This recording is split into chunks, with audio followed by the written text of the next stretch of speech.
ठीक है ना। तो लास्ट क्लास में हमने डिपेंडेंस इंडिपेंडेंस लास्ट में डिस्कस कर रहे थे, तो उस पे एक ये क्वेश्चन है just for the practice purpose. तो अभी आप देखिए एक सेट है जिसमें 3 एलिमेंट है v1 v2 v3, ये लिनियरली डिपेंडेंट है। ओके, तो they are asking you to find the value of x, तो बताओ x क्या होगा ताकि ये डिपेंडेंट हो जाए। क्वेश्चन क्लियर है, ट्राई कीजिए।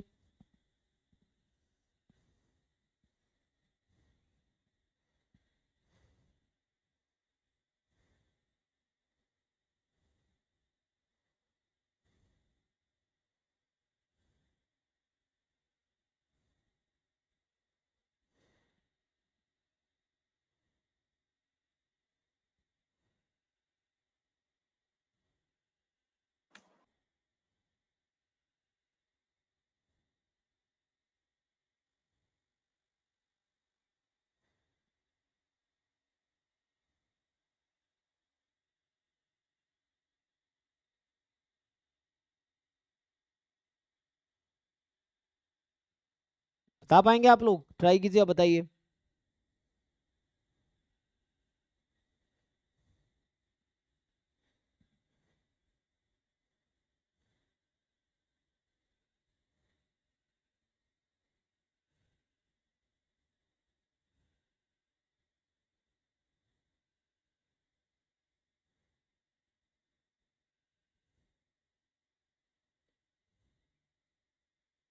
सर 0।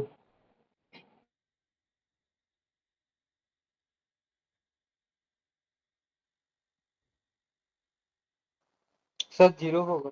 0, ओके। बाकी लोग एग्री करते हैं 0 आंसर है, ठीक कीजिए।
कोई दूसरा बताओ भाई, एक ही बंदे का 0 आया, बाकी का आया कि नहीं? तो क्या होगा, लीनियर डिपेंडेंट होने का क्या मतलब है यहाँ पे?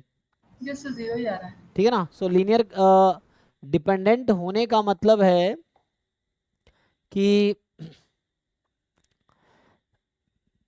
या तो हम वैसे कर ले C1 प्लस उस तरह से, या any one can be written as a linear combination of the others, तो वैसे भी कर सकते हैं आप।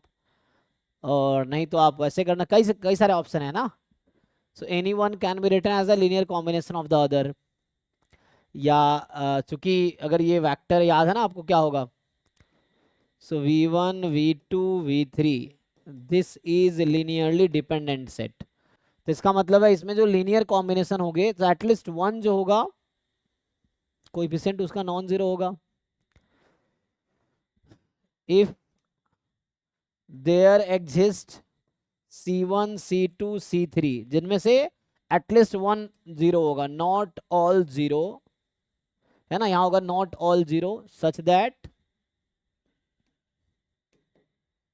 कि C1 V1 plus C2 V2 plus C3 V3 is equal to 0, यही है। तो इसको कीजिए कैलकुलेशन, या अल्फा 1 अल्फा 2 अल्फा 3 ले सकते हैं। C1 C2 C3 के जगह पे you can choose alpha 1 alpha 2 alpha 3।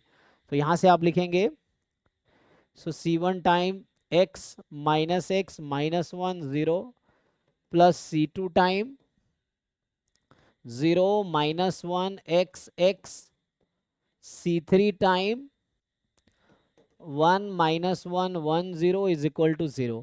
अब आप सिंप्लीफाई कीजिए, देखिए at least one CI non zero होने चाहिए, तो x की वैल्यू क्या होगी, तो सिंप्लीफाई करके देखिए।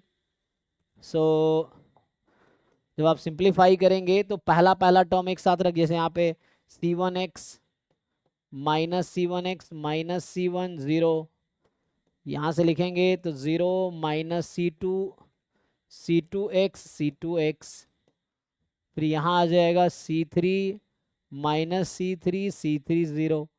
अब इसको ऐड कर लीजिए, तो ऐड करेंगे तो यहाँ c1x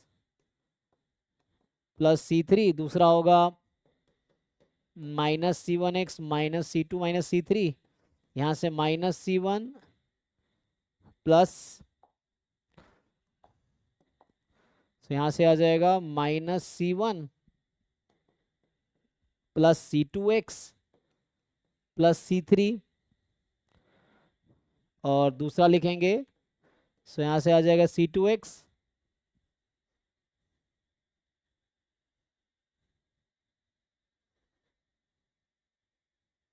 ओके। अब यहाँ से क्या हो रहा है, दिस इज इक्वल टू 0, तो 0 का मतलब 0 मैट्रिक्स। अब आप सिंप्लीफाई कीजिए इसको, यू कंपेयर इट,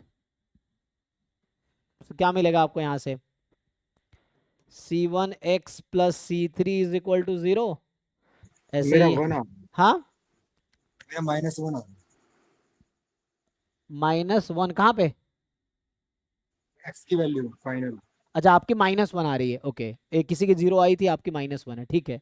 तो चेक करते हैं, सो c1x प्लस c3 इज 0, यहाँ से minus c1x minus c2 minus c3 is equal to 0, फिर यहाँ से minus c1 plus c2x plus c3 is 0, यहाँ से आ गया c2x इज इक्वल टू 0।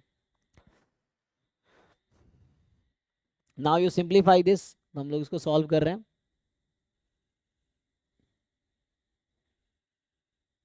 ठीक है भाई, यहां तक देखो,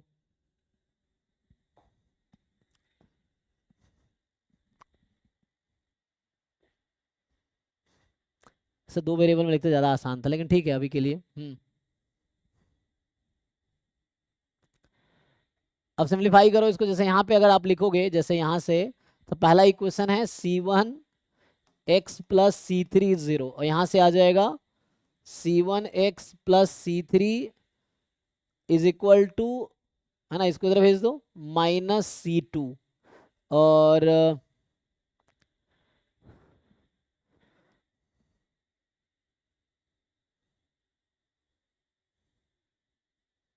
c2x कितना है, तो c2x तो 0 ही है।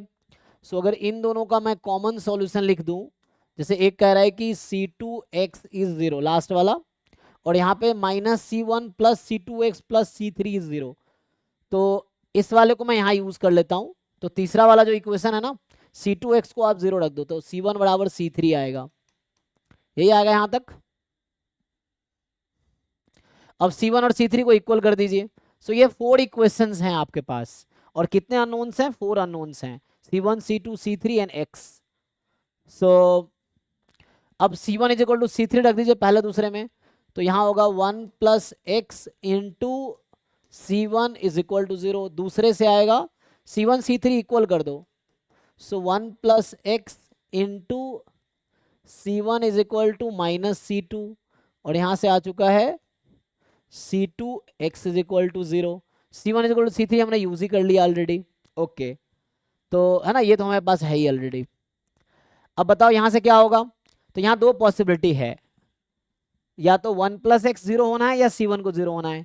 Product of 2 number is 0 means either of 1 should be 0, so 1 plus x is 0 और c1 इज 0। यहाँ 1 प्लस एक्स इज 0, अच्छा यहाँ पे c2 है ना, तो इसको इक्वेट कर दो। अब ये दोनों इक्वल है, तो यहाँ से यहाँ से ये श्योर हो गया ना कि लेफ्ट साइड इक्वल है तो राइट साइड, तो ये इंप्लाई कर रहा है कि c2 इज 0, ये तो श्योरली 0 हो गया, बिकॉज लेफ्ट साइड इक्वल है तो राइट साइड के इक्वल होना पड़ेगा, तो c2 इज 0 फॉर श्योर। और c1 c3 इक्वल है, ये मुझे पहले से ही पता है, यहाँ पे पता था। नाउ यू थिंक, यहाँ अच्छा c2 0 है, अब यहाँ प्रोडक्ट इज 0, तो आइदर c2 इज 0 और x इज 0, बट c2 तो 0 है, तो x has to be non 0, है ना, क्योंकि अगर x भी 0 हो गया तो सारे कांस्टेंट 0 हो जाएंगे। मैं ये कह रहा हूं अगर x यहाँ 0 हो गया मान लो, तो कांस्टेंट सारे जीरो नहीं हो जाएंगे, क्योंकि यहां से पता चल गया C2 जीरो हो गया। तो बताओ कंक्लूजन क्या है, व्हाट इज x? तो यहां आपको समझना ये होगा कि यहाँ x इज नॉन जीरो। क्यों? सो C2 जीरो है ना, तो x नॉन जीरो हो सकता है। और यहाँ पे प्रोडक्ट जीरो है, तो इधर C1 इज जीरो, और देखो C2 खुद जीरो है, और अगर यहां से तुमने C1 को जीरो कर दिया तो उस केस में C1 C3 तीनों जीरो हो जाएगा। सो अगर यहां से C1 जीरो हुआ ना, तो C3 भी जीरो होगा, और C1 C3 दोनों जीरो हो गया तो ये इंडिपेंडेंट हो जाएगा। If C1 C2 C3 all are zeros then it is independent. But मुझे तो क्वेश्चन में डिपेंडेंट दिया है, तो इसका क्या मतलब है? इसका मतलब ये हुआ कि यहां पे 1 plus x has to be zero and C1 has to be non zero. क्यों? बिकॉज अगर ऐसा नहीं करोगे आप, क्योंकि C1 को अगर आपने जीरो कर दिया तो C3 भी जीरो हो गया, C2 ऑलरेडी जीरो है, तो अगर C1 C2 C3 तीनों जीरो हो गया तो इंडिपेंडेंट हो जाएगा। तो आंसर इज -1। ठीक है, सही बता रहे थे ना। सो यहां से आया कि x is equal to -1। So therefore C2 zero है तो इसको जीरो रख दो चाहो तो। अब तो ये 1 plus x, C1 can not be zero, so x has to be -1। देख लो, so x has to be -1, तो यहाँ -1 होना चाहिए x की वैल्यू, है ना। है तो वाले एग्जाम में है क्वेश्चन, लेकिन प्रैक्टिस के लिए भी आप देखो इस तरह क्वेश्चन गेट में भी आते हैं, नेट में भी आते हैं। किसी को डाउट है कुछ पूछिए। सर कोई दूसरा मेथड नहीं है बनाने का? हाँ, दूसरा मेथड चलिए ढूंढते हैं। तो दूसरा मेथड क्या कर सकते हैं, तो इंस्टेड ऑफ दिस 4 वेरिएबल हम एक काम कर सकते थे, किसी एक को बाकी दो का लीनियर कॉम्बिनेशन में लिख देते हैं। तो उससे करके देखिए। बट सर हाँ, सर मैंने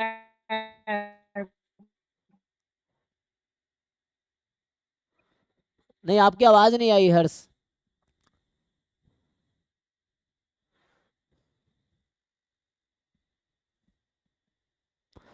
एक तो मैं डेफिनेशन लगाया यहाँ पे, और क्या तरीका लगा सकते हैं बताओ। इसने कहा है कि डिपेंडेंट है, तो मैं तो डेफिनेशन लगा दी है डिपेंडेंट का, उससे आ गया। और अगर मैं कुछ और लगाऊं, दूसरा तरीका क्या हो सकता है बताओ। इसका मतलब है कि, है ना, one can be written as a linear combination of others. ये चीजें यहाँ पे। सर कल जो आपने थ्योरम लिखाई थी सुपरसेट वाली, हाँ उसमें अगर इसका कोई भी सबसेट लीनियरली डिपेंडेंट होगा तो सर पूरा सुपरसेट भी लीनियरली हाँ, डिपेंडेंट हो जाएगा। यस, कोई सेट अगर डिपेंडेंट है तो उसका सुपर सेट कुछ भी लेंगे तो वो लिनियरली डिपेंडेंट हो जाएगा। हाँ सर तो फिर इसमें एक मैट्रिक्स का अगर एक्स वाली जो मैट्रिक्स है उसका करके देख लें तो हाँ। सर एक्स जीरो पे ही वो डिपेंडेंट आ रही है, वरना नहीं आ रही। जीरो मतलब एक्स अगर जीरो रखें तभी डिपेंडेंट होगी वो, वरना इंडिपेंडेंट हो जाएगी क्या? मैट्रिक्स। अगला मैट्रिक्स क्या ऐड कर रहे हैं आप? नेक्स्ट मैट्रिक्स क्या ले रहे हैं?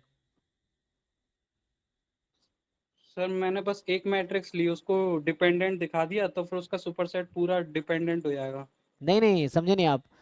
This set has 3 element and this is yes dependent, so we consider any set having 4 element, 5 element, 6 element, but that 5 4 6 must contain these 3, so वो भी डिपेंडेंट होगा। हाँ, तो बट वो कंक्लूजन कैसे निकाल रहे हैं आप?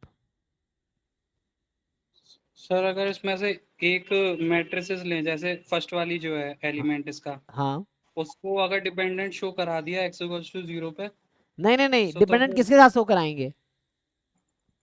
सर उसको खुद को, नहीं नहीं जो नहीं नहीं, हमने आप, एलिमेंट लिया है। आपको डिपेंडेंट समझ नहीं आया। इसका मतलब है सेट के एलिमेंट्स एक दूसरे पे डिपेंड करते हैं ना, तो सिर्फ एक को कैसे बोल सकते हैं डिपेंडेंट है? यहाँ 3 एलिमेंट है ना, so 3 elements are set to be dependent if and only if their linear combination will be zero but the coefficient may be non-zero, that is the reason। Yes sir. तो एक वो सिर्फ matrix अगर matrix की rank अगर 1 दिखा दे तो वो सर वो मैट्रिक्स डिपेंडेंट हो जाएगी। नहीं नहीं नहीं, आप रोज की बात कर रहे हैं एक्चुअली। ये वो वाला केस नहीं है। आप जो कहना चाह रहे हैं कि अगर हम, आप एक पर्टिकुलर मैट्रिक्स ले रहे हैं तो वहां पे तब ऐसा कर पाएंगे जब मैट्रिक्स के रोज वेक्टर्स होंगे, तो यहाँ एलिमेंट ही मैट्रिक्स है। ओके सर, तो फिर जो हमारा वेक्टर स्पेस है वो R2x2 है। हाँ, यहाँ पे जो वेक्टर स्पेस है एक्चुअली वो है are R2x2। M N 2x2, हाँ M2x2 ओके हो सर। गया, या M2R बोल दीजिए। ओके सर, तो फिर वो नहीं कर पाएगा काम। हाँ, क्योंकि वो तब पॉसिबल जब मेरे पास कोई वेक्टर्स हो, 3 वेक्टर, ईच वेक्टर को हमने एक कॉलम ले लिया, तो अब वो मैट्रिक्स डिसाइड करेगा। लेकिन यहाँ वेक्टर ही मैट्रिक्स है, जो वेक्टर स्पेस के एलिमेंट्स है वही मैट्रिक्स है यहाँ पे। तो उसके लिए पता है हमें क्या करना पड़ेगा, जो आप कहना चाहिए, उसके लिए मुझे मैट्रिक्स बनाना पड़ेगा 4 4 है ना, 4 क्रॉस, सो 1 2 3, ठीक है ना। सो आपको 3x4 की मैट्रिक्स बना लो, तब चल सकता है ना। ये R4 यहाँ पे समझ लो, R2x2 जो आप कहना चाह रहे हैं ना, हाँ, तो R4 टाइप का है ये। सर अगर हम है ना इसका डिटर्मिनेंट निकाल कर अगर सॉल्व करें तो कोई भी एक अगर नॉन जीरो आ जाता है डिटर्मिनेंट, तो वो डिपेंडेंट हो जाएगा। नॉन जीरो आ जाएगा तो डिपेंडेंट हो जाएगा, कैसे आप लोग लगा रहे हैं? हाँ, मैं कह रहा हूँ इसका देखो ये कुछ ऐसा है, मैं अगर आपको इसी क्वेश्चन को रीराइट करूं, चलो इसी क्वेश्चन को मैं दोबारा लिख के बताता हूँ आपको। जैसे इस क्वेश्चन को मैं रीफ्रेम करता हूँ, तो शायद आप लोगों को समझ आए। रीफ्रेम करने का मतलब है मैं ऐसा हटा के अब इस क्वेश्चन को मैं दूसरे तरीके से लिखता हूँ, इसी क्वेश्चन को। सो इसी क्वेश्चन को मैं सेकेंड वे में लिखता हूँ। Let's say V1 is x minus x minus 1 0, V2 is 0 minus 1 x x, and V3 is 1 minus 1 1 0. Vector space is R4 and these are elements from the vector space. अब बोला गया है कि ये जो सेट है V1 V2 V3, this is linearly dependent. So what is the value of x? Then value of x is, तो इसी क्वेश्चन को मैंने रीफ्रेम किया। अब आप समझिए, इसी क्वेश्चन को दूसरे तरीके से आपके लिए लिख दिया मैंने। वेक्टर स्पेस R4 ले लिया, V1 है तो इन सबको एक लाइन में लिख दिया, रोज को। अब ये है, अब यही क्वेश्चन अगर पूछा जाता फिर से आपसे कि these are the 3 vectors and these vectors are linearly dependent, so बताओ x क्या होगा, तब भी हमें सेम करना पड़ेगा। तब आप क्या करेंगे, C1 V1 C2 V2 C3 V3 is 0, है ना। सो इसमें से कोई एक C1 C2 C3 में से एटलीस्ट 1 नॉन जीरो आएगा। या जो आप मैट्रिक्स वाले जो लोग तरीका लगाना चाहते हैं, तो उसके लिए पता है अब नया मैट्रिक्स क्या बनाना पड़ेगा मुझे, ऐसा x minus x minus 1 0 0 minus 1 x x, जो मैंने कल थ्योरम लिखाया था उसकी बात कर रहा हूं।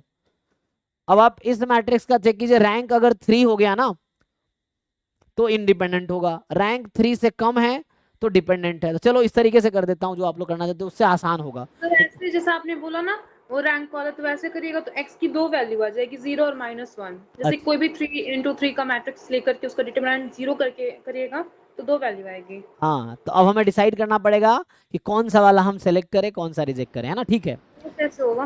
देखिए तो मुझे बोला है कि ये डिपेंडेंट है, तो ये लॉजिक यूज ना करें अगर हम, तो हम दूसरा लॉजिक यूज करें, दूसरा मेथड के तौर पे। तो उसमें ये है कि हमें क्या करना होगा कि इसका जो है ये लिनियरली डिपेंडेंट है, so this is linearly dependent था, तो इसका जो रैंक होगा this has rank less than 3, rank जो होगा लेस देन 3, क्योंकि रैंक अगर 3 हो गया ना तो 3 रो इंडिपेंडेंट हो जाएंगे, तो तीनों रो इंडिपेंडेंट हो जाएगा। अगर रैंक 2 है तो इनमें से 2 रो इंडिपेंडेंट है, रैंक 1 है तो 1 रो इंडिपेंडेंट होगा। तो रैंक 2 अगर मैंने कर दिया, लेकिन आपको कैसे पता रैंक क्या है ना। सो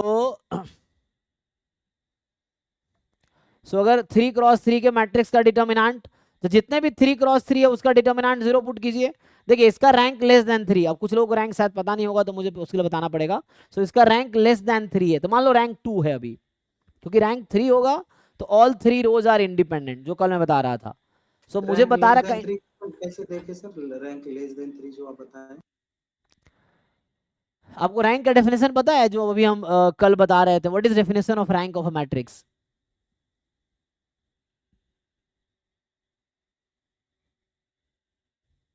सर डेफिनेशन तो नहीं पता, लेकिन रो इक्लन फॉर्म से हम रैंक फाइंड कर सकते कैसे हैं। फाइंड करते हैं? डायगोनल कैसे फाइंड करते हैं?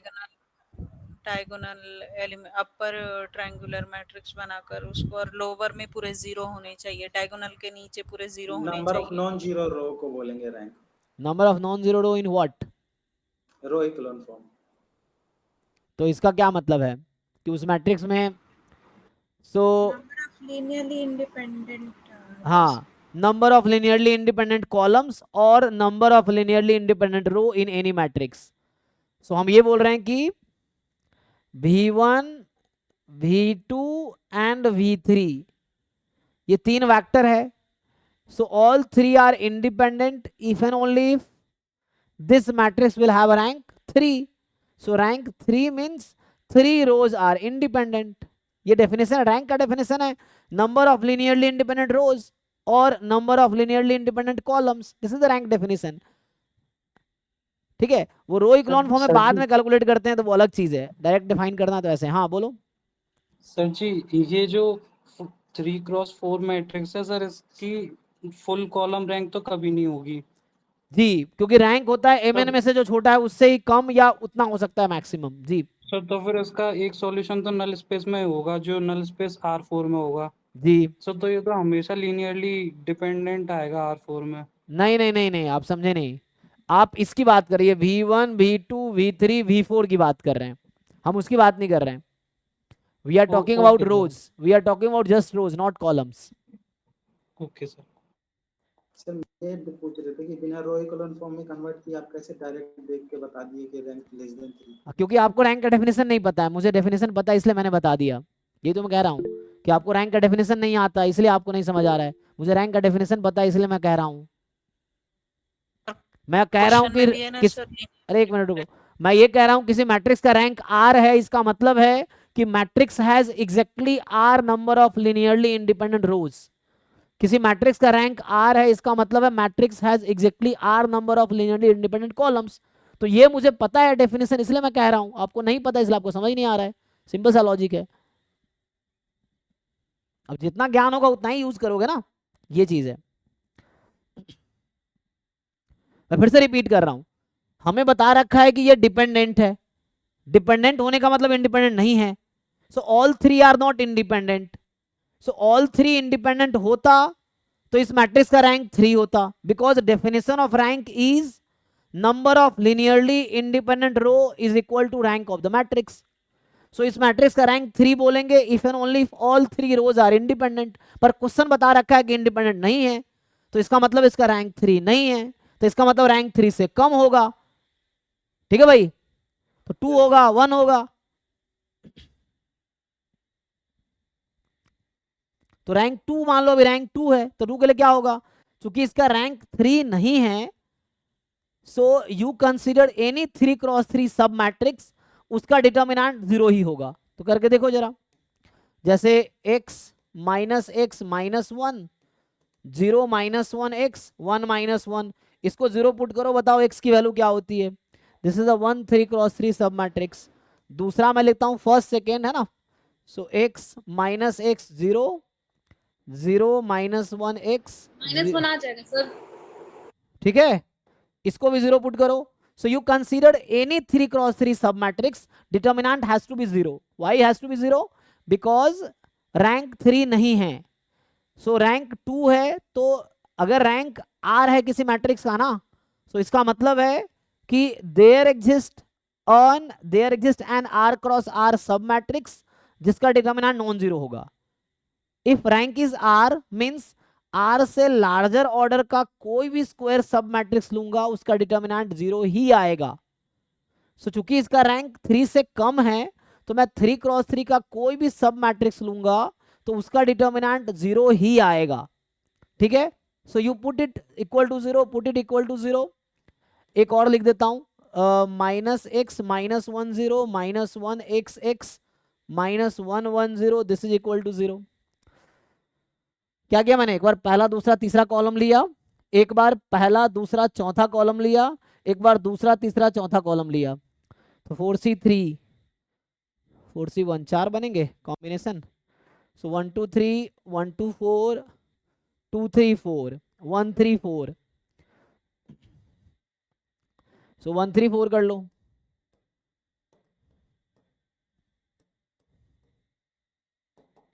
ठीक है जी। सो दूसरा मेथड जो लोग ढूंढ रहे थे वो ये दूसरा मेथड है। आप इसको जीरो करके बताओ एक्स की वैल्यू क्या आई, इसको जीरो पुट करो बताओ एक्स की वैल्यू क्या आई, इसको जीरो पुट करो बताओ एक्स की वैल्यू क्या आई, इसको जीरो पुट करो बताओ एक्स की वैल्यू क्या निकल आई। तो इसी क्वेश्चन का अल्टरनेटिव मेथड ये हो गया। आगे एक्स इज इक्वल टू -1, तो इन चारों इक्वेशन को सेटिस्फाई कर रहे होगी x is equal to -1। X is equal to -1 रखने पे ये चारों डिटर्मिनेंट जीरो आ रहा होगा। आप चेक कीजिए।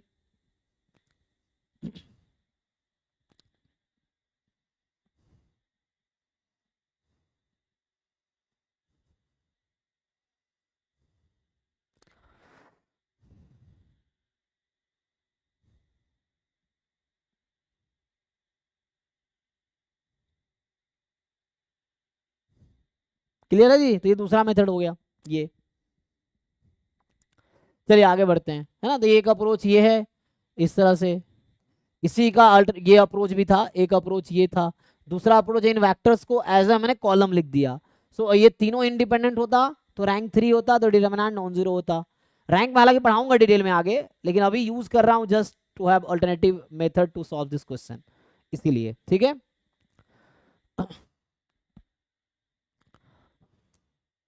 चलो एक दो और क्वेश्चन ट्राई कर लो, फिर अगले थ्योरी पे आते हैं।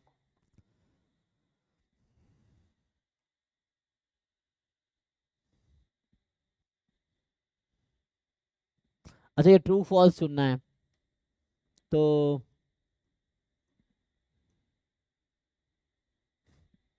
आइए जरा इसको ट्राई कीजिए।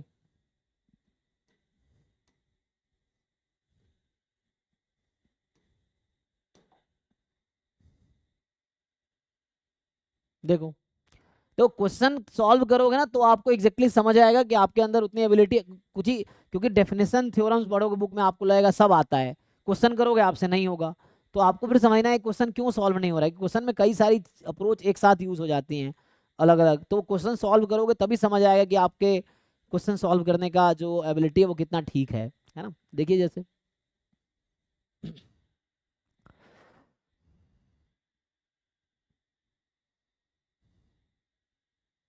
सोच के बताइए क्या ऑप्शन करेक्ट होगा।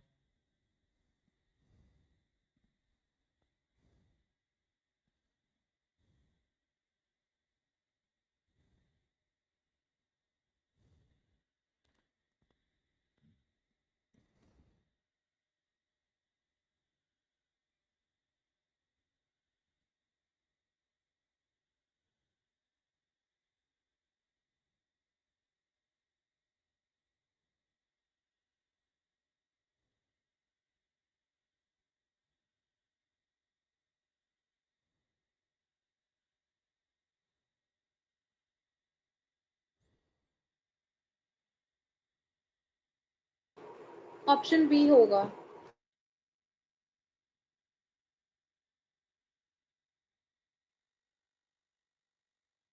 ओके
ए आएगा। ओके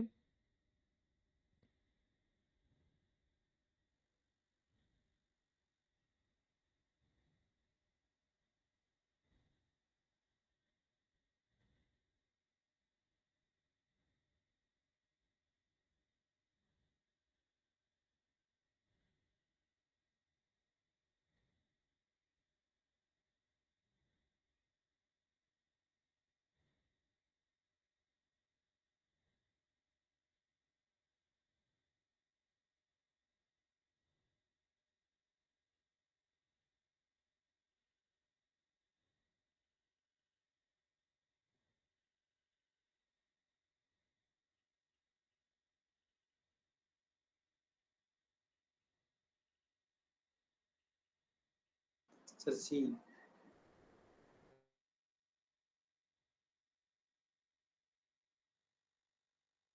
ठीक है, एक का ई एक का सी आया ना, so one of you got A and other got C, ऐसा है। तो कह रहा है U1 U2 डिपेंडेंट है लिनियरली, डिपेंडेंट है, कैसे चेक करेंगे आप? तो V with vector space of continuous function -1 to 1 में, ठीक। U1 U2 U3 U4 V में है, इस तरह से डिफाइंड है, आपको U1 U2 U3 4 दे रखा है। तो पूछ रहा है कि U1 U2 LD होगा, LD होगा, LD होगा या कुछ नहीं होगा। चलिए पहला चेक करते हैं, आइए। तो फर्स्ट में LD कब होगा? If there exist a non zero constant C1 C2 में से कोई भी एटलीस्ट वन नॉन जीरो हो, such that C1 U1 C2 U2 is zero. Means C1 U1 क्या है? X, U2 क्या है? mod X is zero for all X belongs to -1 to 1। Domain क्या है फंक्शन का? -1 से 1। तो X इस बीच का कुछ भी ले लो, ये इक्वेशन जीरो होनी चाहिए, मतलब इक्वल टू जीरो आनी चाहिए। तो चलो एक काम करते हैं, अभी के लिए X को जीरो पे तो जीरो ही हो जाएगा, 1 रख लेते हैं। तो अगर मैं X को 1 रख के चेक करूं तो क्या आएगा?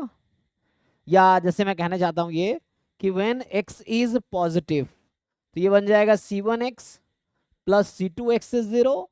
व्हेन X इज नेगेटिव, तो यही इक्वेशन बन जाएगी C1X minus C2X is zero.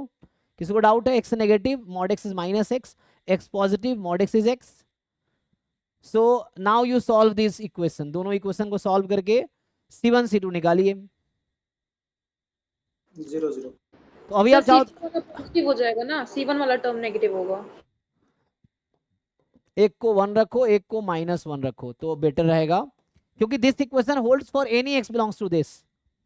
तो एक काम करते हैं, अभी हो जाएगा C1 प्लस C2, यहाँ आ जाएगा ना, मैं रिपीट कर देता हूँ, रुक जाओ। C1 plus C2 is zero, C1 minus C2। हाँ जी प्रार्थना, क्या कह रहे हैं आप? सर C2 वाला टर्म प्लस होगा ना, क्योंकि मॉड है तो, और C1 वाला सेकंड वाले में सेकंड तो हमने क्या किया है एक्चुअली, हाँ मैंने लिखने में गलती किया है। नहीं पहले वो ठीक था, हालांकि अभी 1 -1 कर दिया तो चेंज हो जाएगा। रुकिए 1 रखें, पहले भी आपने वही लिख दिया था। हाँ हाँ रुकिए, तो x को 1 रखते हैं तो C1 plus C2 is zero, x को -1 रखते हैं so minus C1 plus C2 is zero. अब सही है? ओके ठीक है। तो 1 -1 के लिए पॉजिटिव नेगेटिव वाले ठीक है, क्योंकि मॉड x माइनस एक्स। अभी ये 1 -1 रख दीजिए। अब इसको सिंप्लीफाई कीजिए, क्या आएगा? तो यहां से आप देखेंगे C1 is zero and C2 is zero, और इससे क्या समझ आया?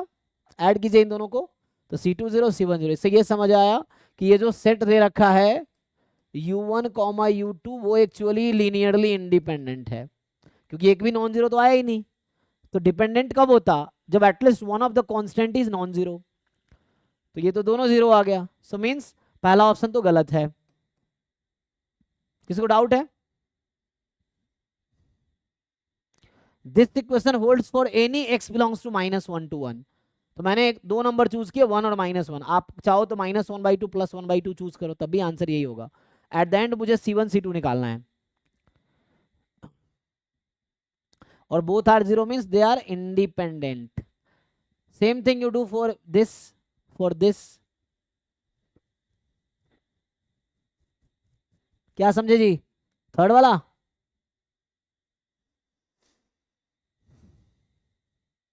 या नॉन ऑफ द एबव? इससे आपने सीखा होगा, अब इसको अप्लाई करो बीसी पे, बताओ मैं सॉल्व करूं या आप लोग कर पाओगे? आप कितने ही sir value none choose of the above. आप कितने ही वैल्यू चूज कर सकते हैं। यहाँ मैंने 2 ही वैल्यू क्यों रखे? क्योंकि मुझे 2 ही अननोन था मेरे पास। अगर C1 C2 C3 भी है तो मैं 3 नंबर चूज करूंगा उसके हिसाब से, because this equation has infinitely many solution, और ये -1 1 के बीच का हर नंबर इसका सॉल्यूशन है।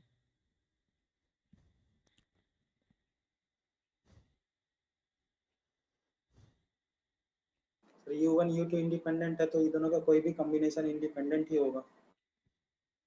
कोई भी कॉम्बिनेशन इंडिपेंडेंट होगा। मतलब उसके साथ कोई और वेक्टर ऐड करेंगे जैसे U3 U4, तो वो दो अगर इंडिपेंडेंट है तो बाकी ऐड करने पे भी तो इंडिपेंडेंट। ऐसा होता है? कल हमने क्या बताया था, अगर कोई सेट इंडिपेंडेंट है तो क्या सुपर सेट इंडिपेंडेंट होगा? नहीं, फिर डिपेंडेंट में होगा। है ना, तो लॉजिक लगाइए ठीक से। इसका सबसेट इंडिपेंडेंट होगा। अगर U1 U2 इंडिपेंडेंट है तो इसका कोई भी सबसेट लेंगे तो वो इंडिपेंडेंट होगा। सुपर सेट की कोई गारंटी नहीं है।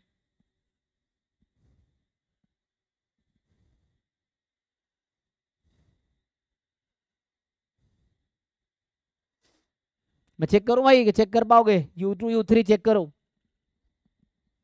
तो ये फिर से वही है C1, मैं अगर B पार्ट सॉल्व करेंगे, अभी मैंने A सॉल्व किया, तो C1 U1 C2 U2 C3, अच्छा यहाँ U1 U3 U4 है, सो U3 U4 इक्वल टू 0 कीजिए, और again this will hold for all x belongs to -1 to 1। तो x की 3 वैल्यू चूज कर लो, 1 -1, कोई बीच का 1/2 ले लो, -1/2 ले लो। सॉल्व करके देखो, अगर एक भी कांस्टेंट नॉन जीरो मिल जाता है तो इसका मतलब है वो डिपेंडेंट है। अगर all CIs are 0 means they are independent. Okay है?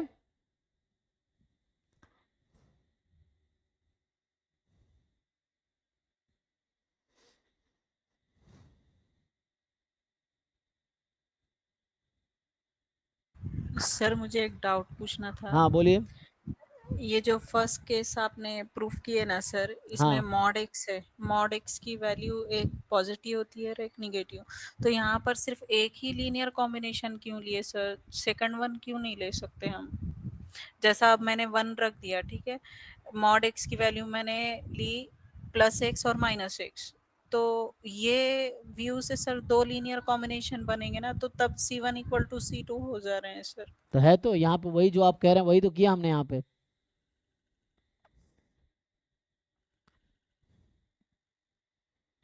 C1 = C2 हो जा रहे हैं जी। तो यहाँ 2C1 = 0, तो C1 = 0, तो C2 बराबर भी 0। सॉल्व कीजिए।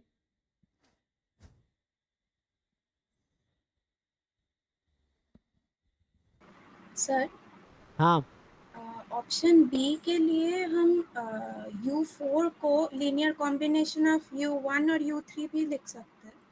हाँ कर तो सकते हैं, बट उसके लिए क्या U4 का कोएफिशिएंट 0 होगा, ये देखना पड़ेगा। नॉन जीरो होना चाहिए ना, तभी तो लिख पाएंगे। हाँ, जैसे नॉन जीरो तो आ रहा है, मतलब U4 = C1 U1 + C2 U3 अगर लिखे, हाँ, और x का -1 और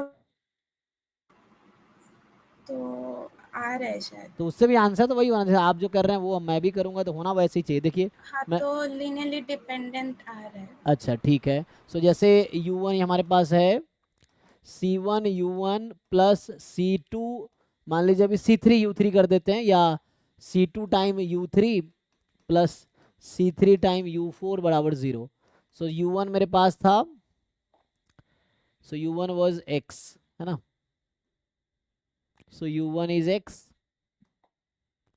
so U1 is x, C2 U3 is x² and C3 U4 is x mod x, so is 0। अब मैं क्या करूंगा, अगेन मैं प्रॉपर डेफिनेशन यूज कर रहा हूँ, दैट वो भी सही होगा जो आप कह रहे हैं।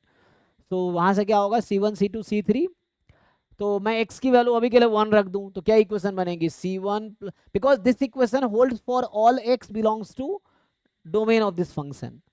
सो यहाँ से 1 रख देंगे तो c1 c2 c3 0 आ जाएगी। -1 रखोगे तो -c1 प्लस c2 और -1 रखोगे तो -c3 बराबर 0 आएगी। अब एक और कुछ और वैल्यू एक और ले लो, क्या रखना चाहेंगे आप? हाफ रख लेते हैं चलिए। तो c1/2 फिर c2/4 एंड अगेन आ जाएगा c3/4 ही आ जाएगा इक्वल टू 0। अब इन तीनों इक्वेशन को सॉल्व करके देखिए क्या कोई भी एक नॉन जीरो ci आएगा? सर तीनों 0 आ रहे हैं। तो अगर तीनों 0 आ गया इसका मतलब ये इंडिपेंडेंट है। चेक कीजिए। सो अगर तीनों 0 आ जा रहे हैं मीन्स दे आर, अब समझिए क्या गलती हो, जैसे आप जो कह रहे हैं ना, मान लो अब इसी इक्वेशन को जैसे आप कह रहे हैं कि हम ऐसा लिख सकते हैं क्या कि U4 को हम लीनियर कॉम्बिनेशन में U1 U3 के लिख सकते हैं, तो उसके लिए ऐसा बन जाएगा -c1/c4 U1 फिर -c2/c4 U3। अब प्रॉब्लम यहाँ पे ये है कि क्या c0/0 क्या होगा, यहाँ 0/0 जैसा फॉर्म बन जाएगा। सो ये प्रॉब्लम है।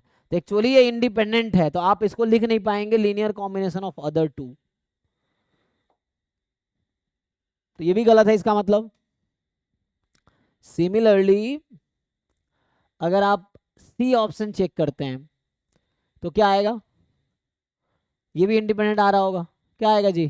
चेक करके देखिए सिमिलर वे में 1 - 1 हाफ ऐसा रख के देखिए।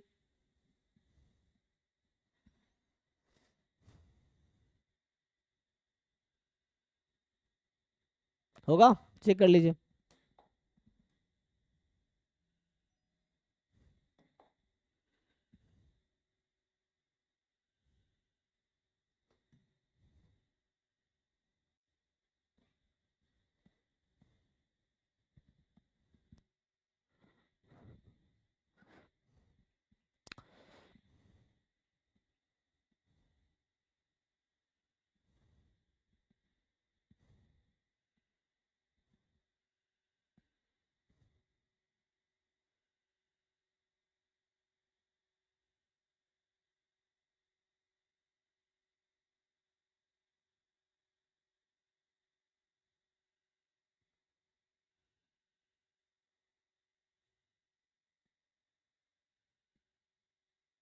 ये भी इंडिपेंडेंट ही आ रहा है सर। है ना, ठीक है।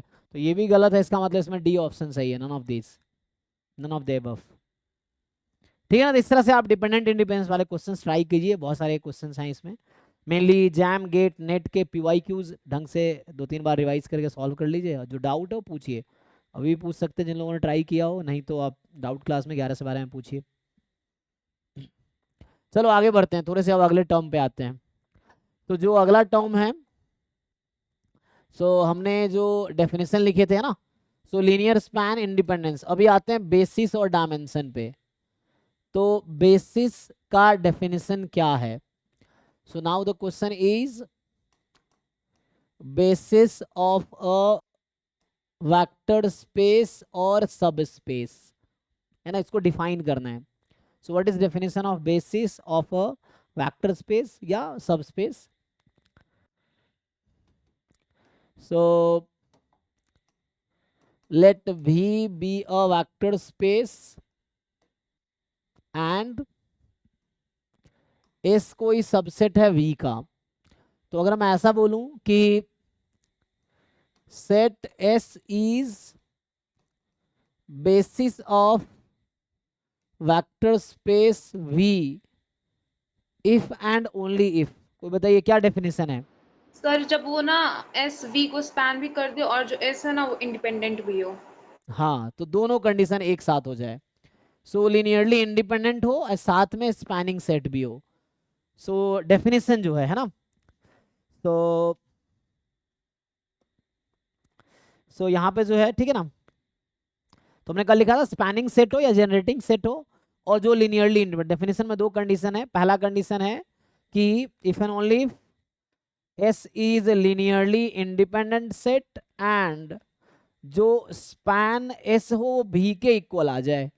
तो ये डेफिनेशन है बेसिस का, ठीक है जी।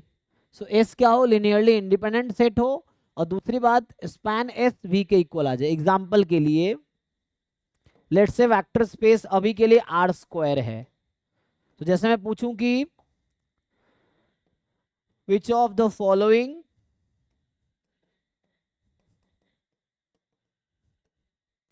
Set is are basis of V जो कि है R स्क्वायर। जैसे ऑप्शन ए है, अगर मैं सेट लिखता हूं 1 1 1 2, ऑप्शन बी 1 0 0 1, और ऑप्शन सी 0 0 1 1 या 0 0 1 0, ऑप्शन डी 1 2 2 4। बताइए तो इनमें से कौन कौन सा सेट है जो बेसिस हो सकता है इस वेक्टर स्पेस का? A and B। और ए भी। है ना? तो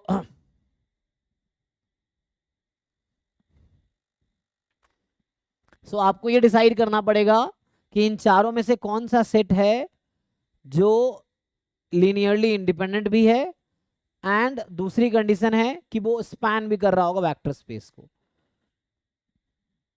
मतलब any element of R square can be written as a linear combination of elements of this sets.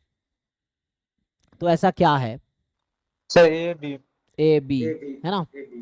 तो जैसे आप सिंपली देखेंगे तो मैंने कल बताया था ना, देखो कल मैं जो लास्ट में लॉजिक बता रहा था, ये आर स्क्वायर डायमेंशन 2 है और जो मैंने चारों ऑप्शन लिखे हैं 2 एलिमेंट वाले सेट्स हैं।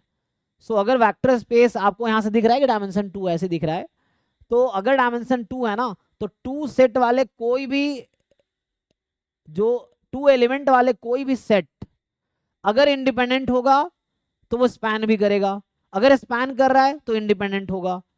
तो एक ही चीज चेक करने की जरूरत है ना? इसमें मैं अभी के लिए ऑप्शन बढ़ा दूं, एग्जांपल के लिए ई ऑप्शन दे दूं कि जैसे 1 2 1 1, और इसमें एक और ले लूं, मान लो 2 2, ऐसा रख दिया हमने, या कुछ नया 2 3 फॉर एग्जांपल। ये हो गया A B C D E F, E F में जस्ट मैं 1 0 रख दिया, मान लो ऐसा। सो होगा क्या आप समझिए, मैं जैसा अभी समझाने के लिए मैं एग्जांपल्स ले रहा हूं। सो थिंग इज, ये जो सेट है 1 1 1 2, यू कैन इजिली चेक कि ये लिनियरली इंडिपेंडेंट है। कैसे चेक करेंगे? C1 V1 plus C2 V2 is equal to 0 कीजिए, then C1 is equal to 0 आ जाएगा, C2 इज इक्वल टू 0 आ जाएगा। दूसरा तरीका है कि आप एक मैट्रिक्स बना लीजिए, पहले रो में 1 1, दूसरे रो में 1 2, उसका डिटर्मिनेंट निकालेंगे, नॉन जीरो आएगा, मतलब रैंक 2 है। तो रैंक 2 है तो दोनों रो लिनियरली इंडिपेंडेंट है। तो एक वो भी तरीका है इंडिपेंडेंट चेक करने का। सर हाँ, मेरा एक क्वेश्चन था, आप बोल रहे हैं ना जो डिटरमिनेंट नॉन जीरो होगा तो फुल रैंक लेगा? जी जी जी। Okay okay. तो जब भी किसी मैट्रिक्स n क्रॉस n की मैट्रिक्स है, determinant is non zero if and only if rank is n, ठीक है ना? इफ एंड ओनली, मतलब रैंक n वाले मैट्रिक्स का डिटर्मिनेंट नॉन जीरो आएगा, जिसका रैंक नॉन जीरो आएगा वो डिटर्मिनेंट उसका, जिसका डिटर्मिनेंट नॉन जीरो आएगा उसका रैंक n होगा। ठीक है, ये चीज है इफ एंड ओनली इफ है, जो कि आगे हम डिस्कस भी करेंगे। तो अभी के लिए यूज कर रहे हैं, जो आपने लोअर क्लासेस में पढ़े भी होंगे, बीएससी एमएससी में सब लोगों ने। तो so thing is what I'm saying कि these two elements are linearly independent, या this set ऑप्शन ए जो सेट है that is linearly independent, obviously ये span भी करेगा। span कैसे करेगा? so you take the span is what, set of all linear combination of elements of set S। तो आप set of linear combination ले लीजिए, तो C1 V1 plus C2 V2 collection लीजिए, तो ये जाएगा C1 plus C2, C1 plus 2 C2। सो वो दोनों डिफरेंट एलिमेंट आ गए। तो x कॉमा वाई टाइप का है, where x y can be different numbers हो सकते हैं, so any number you can generate. तो इसका मतलब पूरा आर स्क्वायर के इक्वल आ जाएगा। So this is independent and span करेगा। 1 0 0 1 इसको हम स्टैंडर्ड बेसिस बोलेंगे, अभी आप बताएंगे कि ये this is called standard basis of this vector space.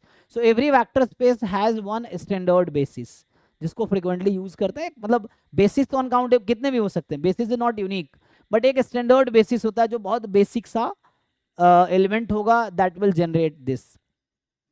So 1 0 and 0 1, these two elements are linearly independent. You can easily check C1 V1 plus C2 V2 is 0, then C1 0 0 आ जाएगा.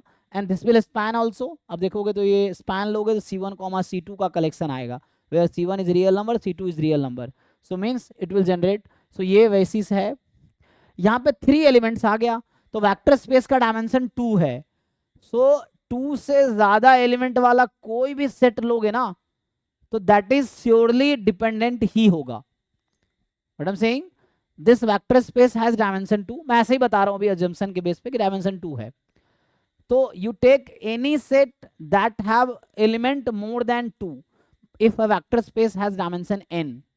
सो you take any set containing more than n element, so that set surely be dependent ही होगा. ठीक है, ये theorems हैं, these are theorems जो मैं बोल रहा हूं. So proved statements हैं. So this set has 3 element.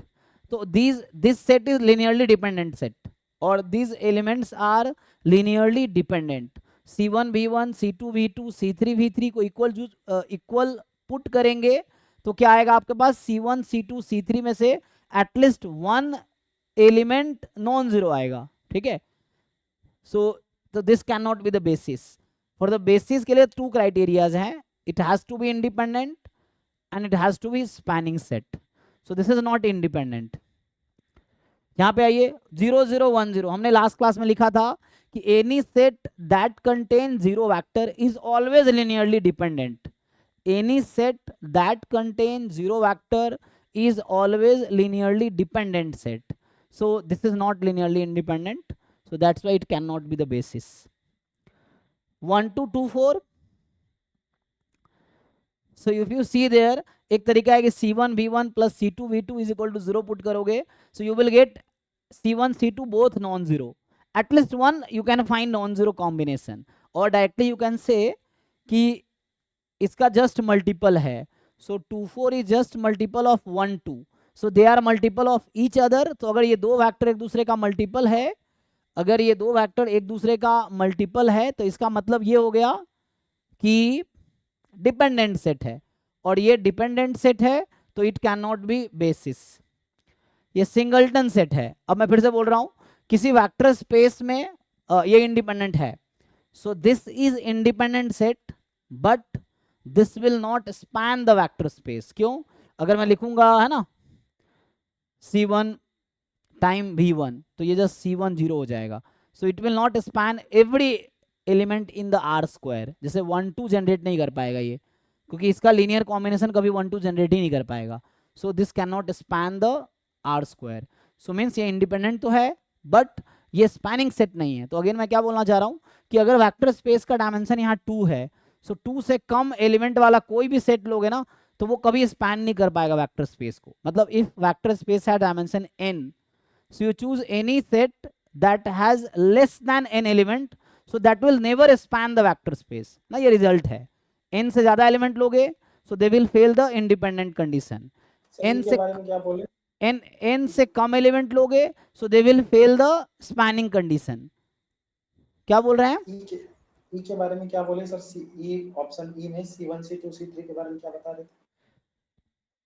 Option D में ये डिपेंडेंट है. ई में ये इसमें यस सर, ये 3 एलिमेंट है तो ये डिपेंडेंट आएगा. तो C1 C2 C3 में एटलीस्ट 1 एलिमेंट नॉन जीरो होंगे. सर सारे केस में वो डिपेंडेंट ही रहेगा. मतलब सारे केस क्या कहना चाह रहे हो?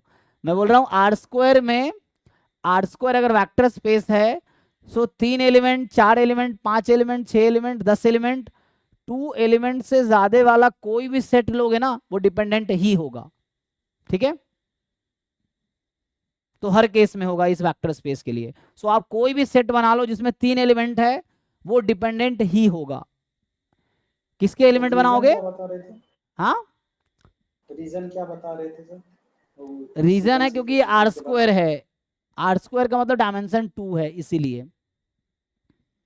सोते रहते हो क्या? अभी तो मैं 10 बार चिल्ला के बोला हूं कि किसी वेक्टर स्पेस का डायमेंशन n है, so we take any set having more than n element will always be dependent set. If vector space has dimension n, we take any set having less than n element will always fail to span the vector space. So अगर किसी set में n से कम element है तो वो कभी भी span नहीं कर पाएगा वेक्टर स्पेस को, that's why it can not be the basis.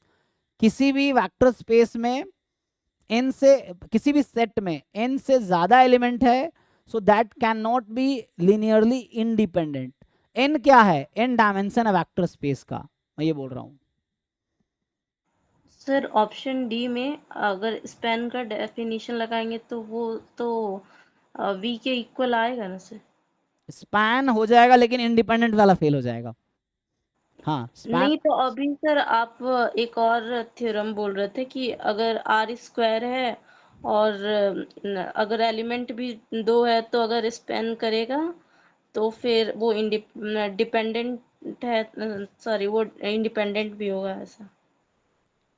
एक मिनट, तो अगर इसका सर स्पैन डी करेगा तो वेक्टर इसका मतलब स्पेस स्पैन स्पैन नहीं नहीं करेगा, मैं करेगा। बता रहा हूँ वो स्पैन भी नहीं करेगा इसका मतलब। हाँ अच्छा मैं उसको रिवाइज करता हूँ। हाँ जो कह रहे हैं, मैंने जो बोला हुआ है वो सही स्टेटमेंट है, मैं वहां पे आता हूँ वापस। तो आप जो कह रहे हैं वो गलत है एक्चुअली। सो आप कह रहे हैं कि स्पैन करेगा, स्पैन नहीं करेगा।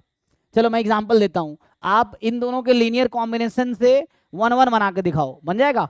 चेक कीजिए, can you make 1 1 with respect to. तो जो आप कह रहे हैं ना कि ये स्पैन कर देगा आर स्क्वायर को, तो वो मैं गलत अज्यूम, मतलब आपके बात को एक्सेप्ट कर लिया। So it will not span R square actually. Check कीजिए, वो स्टेटमेंट करेक्ट है कि दो, अगर वेक्टर स्पेस का डायमेंशन 2 है, सो 2 एलिमेंट वाला कोई भी सेट लेंगे, सो अगर वो स्पैन करेगा तो गारंटी है इंडिपेंडेंट होगा, इंडिपेंडेंट है तो स्पैन भी करेगा। सो आप जो कह रहे हैं कि ये स्पैन करेगा, स्पैन नहीं करेगा। सो चल ट्राई कीजिए, like you generate 1 1 from this linear combination, can we generate? No we can not. Check कीजिए, so we cannot write 1 1 as a linear combination of these two. हो जाएगा? चेक करके देखिए एक बारी। अच्छा हम लोग चेक कर, मैं लिख कर, हाँ होगा। डिपेंडेंट है सर, वो नहीं करेगा, स्ट्रेट लाइन ही रहेगा, वो स्पैन नहीं करेगा, रीजन नहीं हाँ बनाएगा। क्योंकि वो बाकी एलिमेंट जनरेट नहीं कर पाएगा, ये जो इसके मल्टीपल से सिर्फ वही जनरेट कर पाएगा, ये बाकी एक्स्ट्रा एलिमेंट जनरेट नहीं कर पाएगा, अपना मल्टीपल ही जनरेट कर पाएगा। ठीक है। तो इसीलिए ठीक है ना, तो वो सही है। तो मतलब वो है ना। So this will not span and this is not independent, दोनों फेल है, दोनों फेल हो जाएगा। ठीक है ना। और यहाँ पे क्या फेल हो रहा है कि this will not be the spanning set, ये आपका स्पैन नहीं करेगा। ठीक है, सो ये स्पैन नहीं करेगा। ठीक है, एक बार चेक कर लीजिए, कंफ्यूजन है पूछिए, किसी को भी कंफ्यूजन है, क्योंकि डिस्कस करेंगे तो सीखेंगे, है ना, ये चीजें हैं।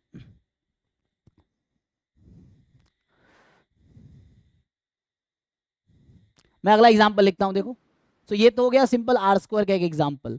तो ये दोनों बेसिस है, और मतलब फिर से मैं कह रहा हूं कि 2 एलिमेंट वाला कोई भी सेट लेंगे, अगर वो इंडिपेंडेंट है तो बेसिस हो जाएगा, क्योंकि वो स्पैन करेगा ही, या अगर स्पैन कर रहा है तो इंडिपेंडेंट हो जाएगा, बेसिस होगा वो। तो हम आगे बढ़ते हैं, देखते हैं जैसे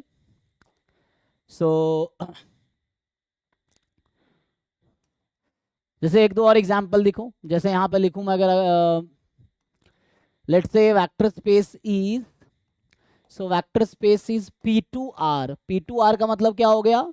सो P2R is actually set of all polynomial having degree at most 2. So it is set of all polynomial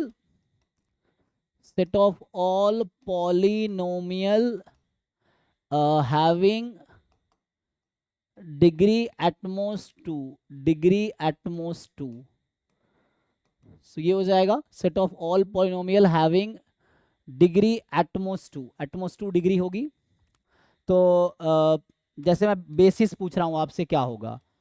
so basis of V, जो कि यहाँ पे P2R है, इज R। जैसे ऑप्शन ए है 0x x स्क्वायर, B है 1x x square, C है x x square 2x, D है, तो तो हमें क्या करना है, एलिमेंट जो भी लेंगे इसी वेक्टर स्पेस है ना, हमने यहाँ पे लिखा है एस जो है सबसेट है वी का, तो we have to consider as subset of V. तो यहाँ से जैसे आप कंसीडर कर सकते हैं 0 1 x,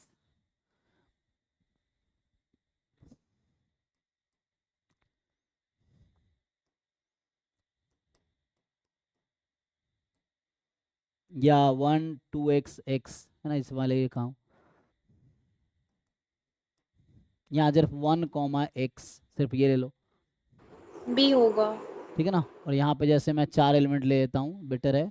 सो 1 x x square 2 x square इस तरह से है, ठीक है ना।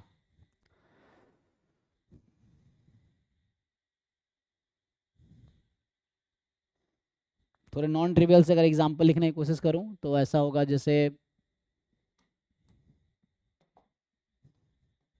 अभी मैं जस्ट एक कुछ सेट्स लिख रहा हूं,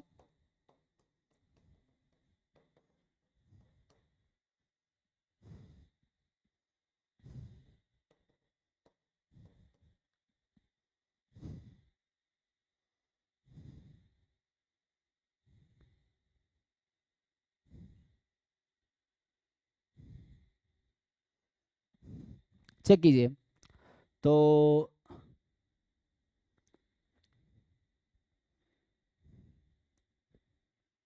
इनमें से कौन कौन सा बेसिस होगा, ठीक है। आपने एक बताया ऑप्शन नंबर बी। तो देखिए क्या होगा, ये 0 एलिमेंट आ गया, तो any set containing 0 element can not B linearly independent, तो ये लिनियरली इंडिपेंडेंट ही नहीं होगा, ठीक है। सो इस बेसिस बनने के लिए 2 कंडीशंस हैं, लिनियरली इंडिपेंडेंट होने चाहिए और स्पैनिंग सेट होने चाहिए, स्पैन करने चाहिए वेक्टर स्पेस को, तो ये लिनियरली इंडिपेंडेंट ही नहीं होगा। 1x x square linearly independent भी है और स्पैन भी करेगा, मतलब c1 time 1 c2 time x c3 time x square, तो इसके हेल्प से आप कोई भी पॉलिनोमियल जनरेट कर सकते हैं इस सेट का, different values of c1 c2 c3 choose करके। सो ये तो बेसिस है। 1x स्क्वायर 2x, x और 2x एक दूसरे का मल्टीपल है, तो ये डिपेंडेंट हो गया। तो ये यहाँ 0 फिर 0 आ गया, तो ये 0 आ गया तो वैसे ही डिपेंडेंट हो जाएगा। अब ये 4 एलिमेंट आ गया, तो मैंने फिर से कहा इसका डायमेंशन 3 होगा, क्योंकि 1x x स्क्वायर है ना बेसिस, तो मतलब बेसिस में हमेशा n एलिमेंट ही होगा, फिक्स रहेगा। बेसिस यूनिक नहीं है, डायमेंशन यूनिक होता है। तो अब कोई भी एलिमेंट लेंगे जिसमें 3 से कम एलिमेंट है कैन नॉट बी बेसिस, 3 से ज़्यादा एलिमेंट है can not B basis. So only elements with 3 elements can be basis. उसके लिए भी कंडीशंस हैं कि इंडिपेंडेंट होने चाहिए या स्पैन करना चाहिए, क्योंकि इंडिपेंडेंट हो जाएगा तो स्पैन भी करेगा, अगर 3 एलिमेंट वाला सेट लेंगे तो, और स्पैनिंग लेंगे तो इंडिपेंडेंट भी होगा। तो 1x x square 2x square, तो ये मल्टीपल हो गया तो इंडिपेंडेंट नहीं है। 1x ये इंडिपेंडेंट है बट ये स्पैन नहीं कर पाएगा, क्योंकि 2 ही एलिमेंट है, तो इट विल नेवर स्पैन, ठीक है। सर वो बी वाला का रीजन हाँ अगेन, सर बी वाला का रीजन बी लिनियरली इंडिपेंडेंट है, कैसे? So c1 time 1 c2 time x c3 time x square is 0 for all x belongs to r, ठीक है। तो वैसे ही जैसे पीछे कर रहे थे, एक बार x की जगह 1 रख दो, एक बार x की जगह 2 रख दो, एक बार x की जगह 3 रख दो, अपनी मर्जी से कोई 3 फेवरेट नंबर चूज कर लो, आप पुट कर दो, 3 इक्वेशन बन जाएगी। c1 c2 c3 3 अननोन है, आप सॉल्व करेंगे तो c1 c2 c3 तीनों 0 आ जाएगी ना, चेक करो। Okay sir. क्योंकि this equation holds for any x belongs to r, so whatever x we choose this must hold. तो आप चाहो तो 3 डिफरेंट वैल्यू लेके 3 इक्वेशन बना लो, उससे सॉल्व कर लो, तो 0 0 0 ही आएगा, क्योंकि ये क्वाड्रेटिक है ना। तो इट का अगर ये c1 c2 c3 में से नॉन जीरो होता ना ये, तो इसके पास एटमोस्ट 2 सॉल्यूशन आएंगे। अब जानते हैं क्वाड्रेटिक के पास एग्जैक्टली 2 सॉल्यूशन हो सकते हैं, लेकिन मैं बोल रहा हूं कि पूरा रियल नंबर इसका सॉल्यूशन है, मतलब इसके पास अनकाउंटेबली मेनी सॉल्यूशन है। तो अनकाउंटेबली मेनी सॉल्यूशन सिर्फ 0 पॉलिनोमियल के पास है ना। 0 polynomial has uncountably many solution, बाकी कोई लीनियर पॉलिनोमियल लेंगे it has exactly 1 solution, quadratic polynomial has exactly 2 solutions, cubic polynomial has exactly 3 solutions including complex roots और इंक्लूडिंग मल्टीप्लिसिटी। सो यहाँ पे मैं बोल रहा हूँ कि ये 0 के इक्वल है, क्योंकि मुझे इंडिपेंडेंस चेक करना है। तो अगर मुझे किसी सेट का इंडिपेंडेंस चेक करना है तो हम क्या करते हैं, C1 V1 plus C2 V2 plus C3 V3 is equal to 0. So C1 V1, C2 V2, C3 V3 0, and this relation holds for all x belongs to R, क्योंकि polynomial function का domain पूरा real number होता है. So this should hold for all R. फिर वही कह रहा है, डायरेक्टली आप देख लो कि C1 C2 C3 को 0 होना पड़ेगा, नहीं तो x को 1 रखो, -1 रखो, 2 रखो, 3 इक्वेशन बन गई, सॉल्व कर लो तो C1 is equal to 0, C2 is equal to 0, C3 is equal to 0 आ जाएगा. तो इसलिए इंडिपेंडेंट है. तो यहां से आएगा, और इसका मतलब है ये जो सेट है 1x x square, this is linearly independent. ठीक है, सो ये लीनियरली इंडिपेंडेंट हो जाएगा. ठीक है, तो यहां से आ जाएगा this is linearly independent.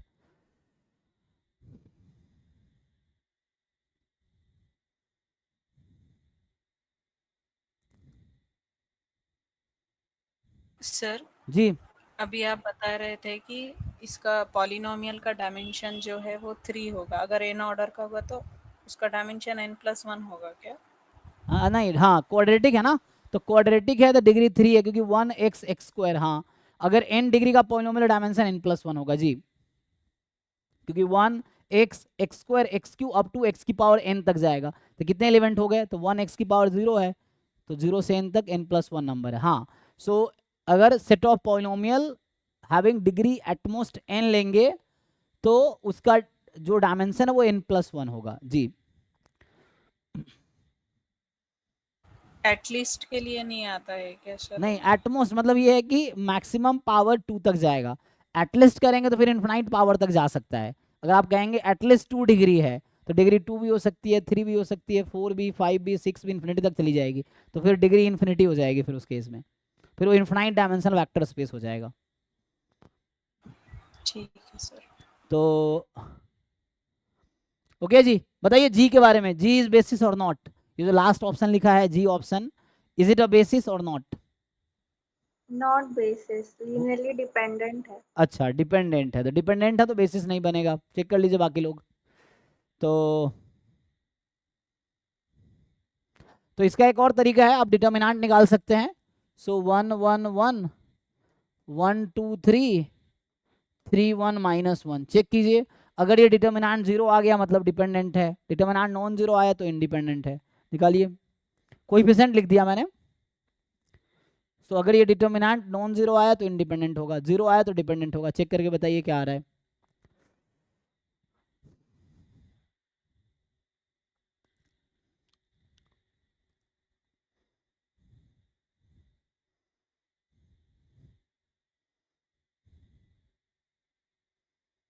Rank 2 आ रही है मैट्रिक्स की, 0 है डिटरमिनेंट. डिटर्मिनेंट 0 आ रही है. Yes sir 0. ओके, रैंक 2 है मैट्रिक्स की. हाँ तो रैंक 2 हो गई. तो रैंक 2 होने का मतलब इन 3 में से सिर्फ 2 ही पॉलिनोमियल है जो इंडिपेंडेंट है एक दूसरे से. All 3 are not independent. Rank 2 means 2 are independent actually. So कोई एक है जो बाकी 2 पे डिपेंड कर रहा है, ये चीज है. तो इसका मतलब है डिटरमिनेंट 0 है तो दे आर डिपेंडेंट. तो डिपेंडेंट, तो it is not the basis, है ना. मैं ऐसा लिखता, मान लो ऐसे आप 3 पॉलिनोमियल लिखते जहां पे डिटर्मिनेंट नॉन 0 आ जाता, सो मीन्स ये तीनों वेक्टर इंडिपेंडेंट है, तो मतलब कोएफिशिएंट लिया यहाँ पे, तो मतलब तीनों पॉलिनोमियल इंडिपेंडेंट है. तो इंडिपेंडेंट से स्पैन भी करेगा क्योंकि 3 ही एलिमेंट है, डायमेंशन 3 है. सो इसका मतलब है कि ये बेसिस बन जाता फिर. ठीक है,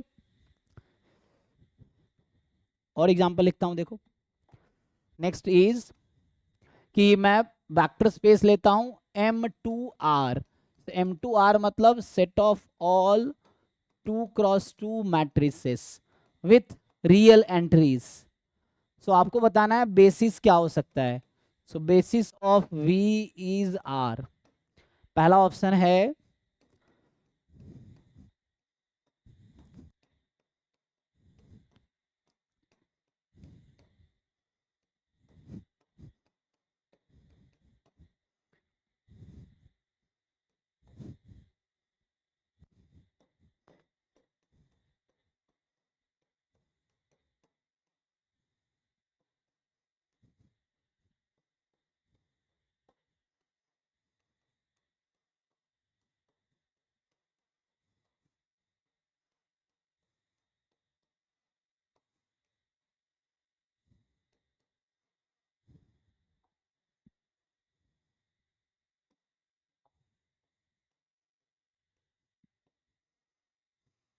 तो वो बेसिस में जो भी एलिमेंट्स होंगे वो वेक्टर स्पेस के एलिमेंट्स होंगे, ठीक है ना। तो बेसिस में जो भी एलिमेंट्स आएगा या किसी सेट में वो वेक्टर स्पेस के एलिमेंट चाहिए। तो यहाँ पे एलिमेंट्स क्या है, 2x2 मैट्रिसेस। तो जो भी आप बेसिस लिखेंगे उसमें एलिमेंट्स 2x2 मैट्रिसेस ही होगा। जैसे पॉलिनोमियल वाला मैं लिख रहा था, तो अगर वेक्टर स्पेस पॉलिनोमियल का है तो एलिमेंट्स भी बेसिस में पॉलिनोमियल्स ही होंगे। अगर आर स्क्वायर है तो मतलब ऑर्डर पेयर्स हैं, तो उसके एलिमेंट्स भी ऑर्डर पेयर्स होंगे। आर क्यूब लिखता हूं तो ऑर्डर ट्रिपलेट होंगे, तो उसके एलिमेंट्स ट्रिपलेट्स ही होंगे। इस तरह से जैसे यहाँ मैट्रिसेस हैं तो एलिमेंट्स भी मैट्रिसेस ही आएगा। सो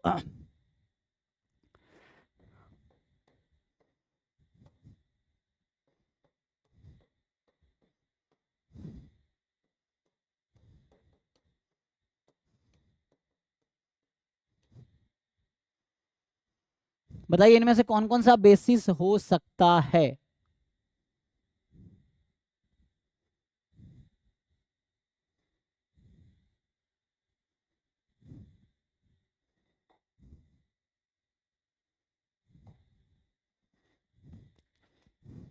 सर ऑप्शन बी होगा। बी पक्का? Option D. क्या बी स्पैन करे? B for Bombay? Yes sir. नहीं सर तो ए आ रहा है ऑप्शन और डी। ए आ रहा है। D for Delhi?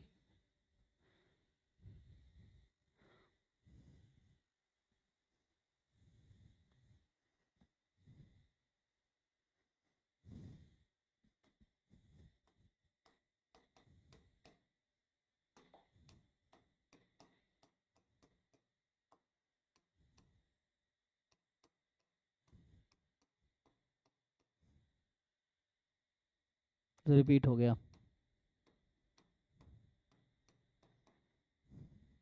तो ये ई ऑप्शन लिख दिया। नेक्स्ट वाला ऑप्शन ई। देखिए, हाँ जैसे ए में क्या है आपको देखना पड़ेगा। पहले तो ये बताओ इसका डायमेंशन क्या होगा। ये P 2x2 है ना, तो 2x2 के मैट्रिक्स में कितने एलिमेंट आते हैं? 4 एलिमेंट, ठीक है। तो इस वेक्टर स्पेस का डायमेंशन 4 है, तो ये तो कभी बेसिस हो ही नहीं सकता। तो 4 एलिमेंट वाला सेट ही बेसिस हो सकता है, जो इंडिपेंडेंट भी हो और स्पैन भी कर रहा हो। इसमें 5 एलिमेंट आ गया, ये भी कभी बेसिस नहीं हो सकता। तो ये दोनों इंडिपेंडेंट तो है बट स्पैन नहीं कर पाएगा। जैसे इन दोनों के लीनियर कॉम्बिनेशन से आप ये वाला मैट्रिक्स नहीं बना पाओगे। बना के देखो, मतलब जो स्पैन कौन सा सेट करता है? स्पैन करने का मतलब है कि any element from the vector space can be generated as a linear combination of the elements of basis.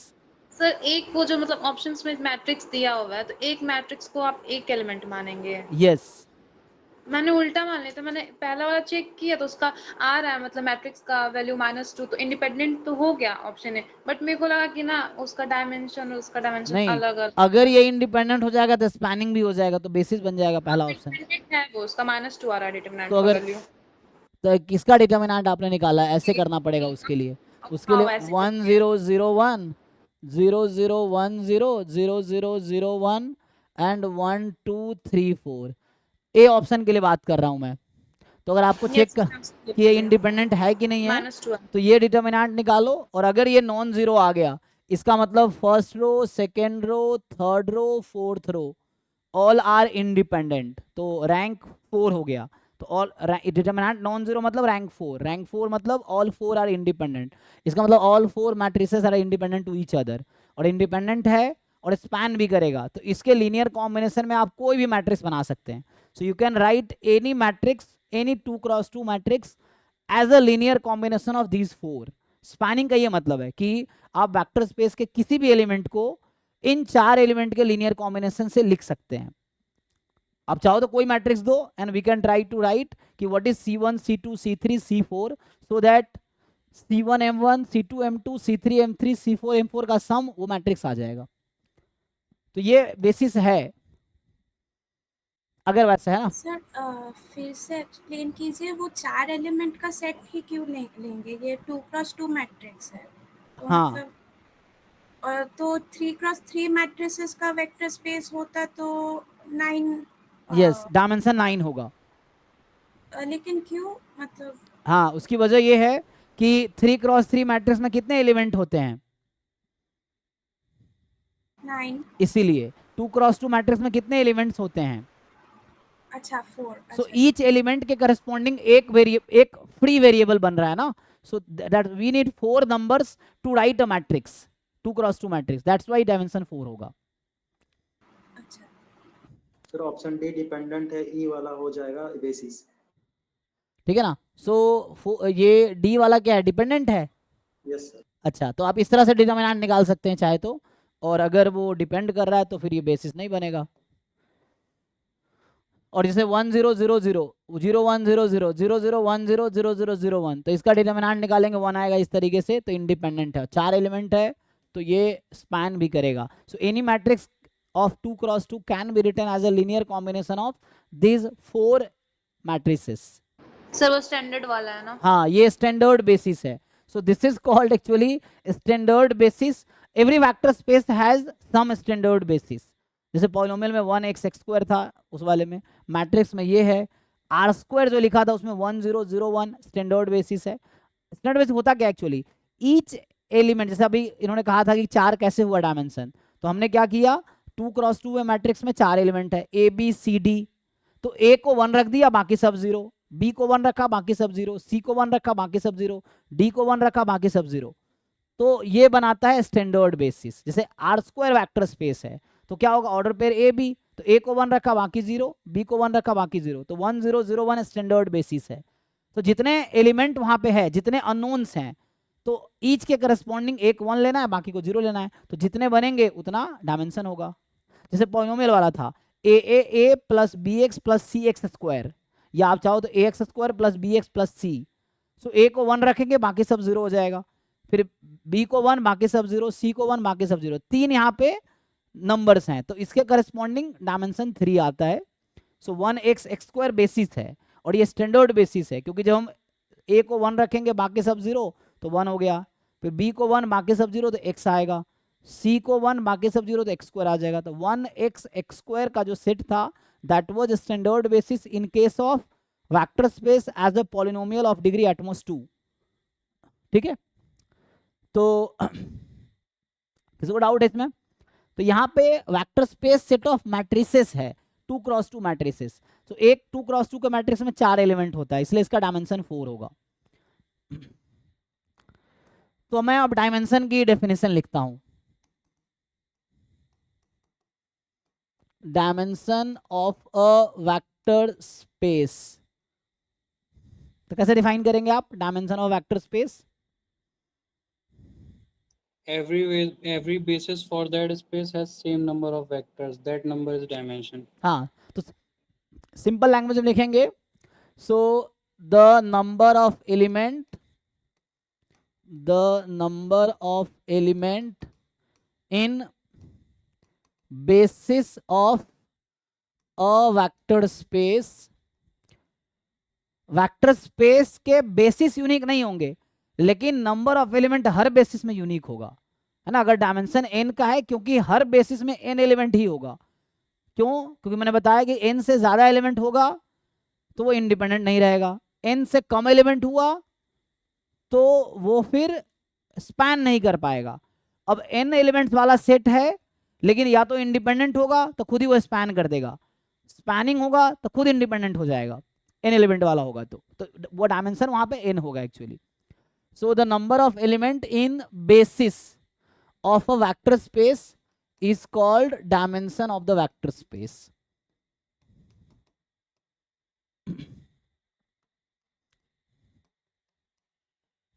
Example, जैसे हमने पहला एग्जाम्पल लिया था r² का, तो r² में एक बेसिस लिख देता हूं b1, या इसका जो बेसिस सेट को मैं b से लिख रहा हूं यहाँ पे, तो इसका स्टैंडर्ड बेसिस होगा 1 0 एंड 0 1। इसकी वजह क्या है, सो r² का मतलब होता है, अगर मैं आपको लिख के बताऊं, सो r² का मतलब है set of all X Y such that x is real number, y is real number.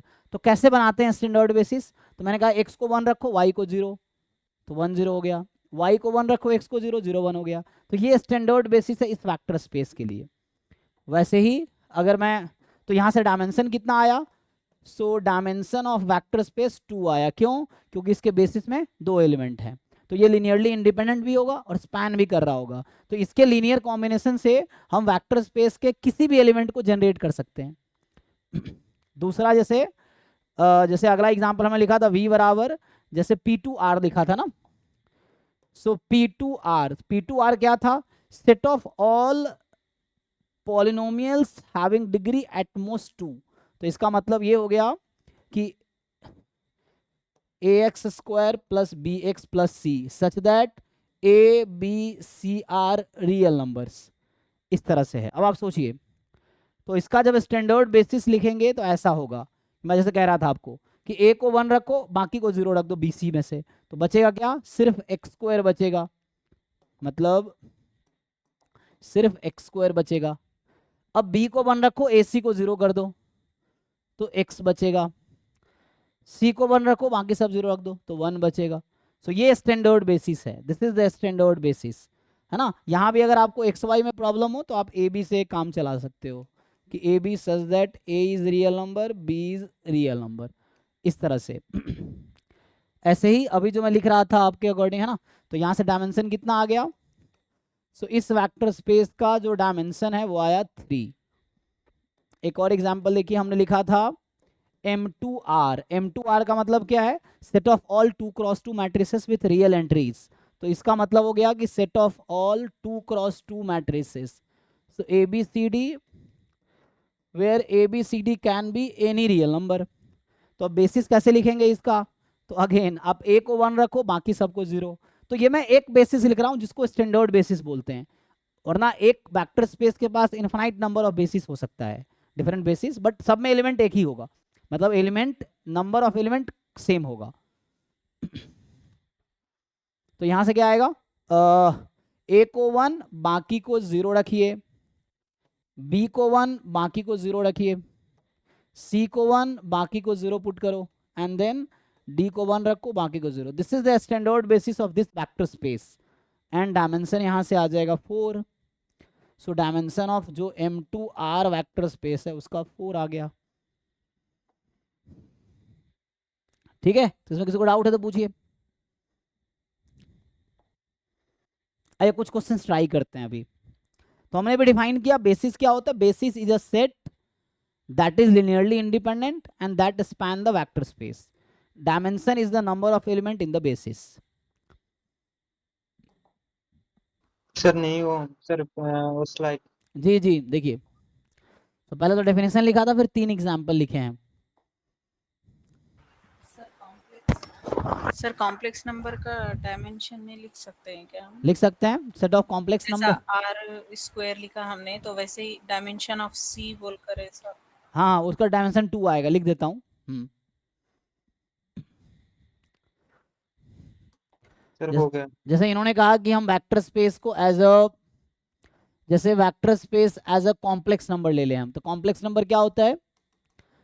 Set of a plus iota b such that a is real number and b is real number, है या? हाँ sir. So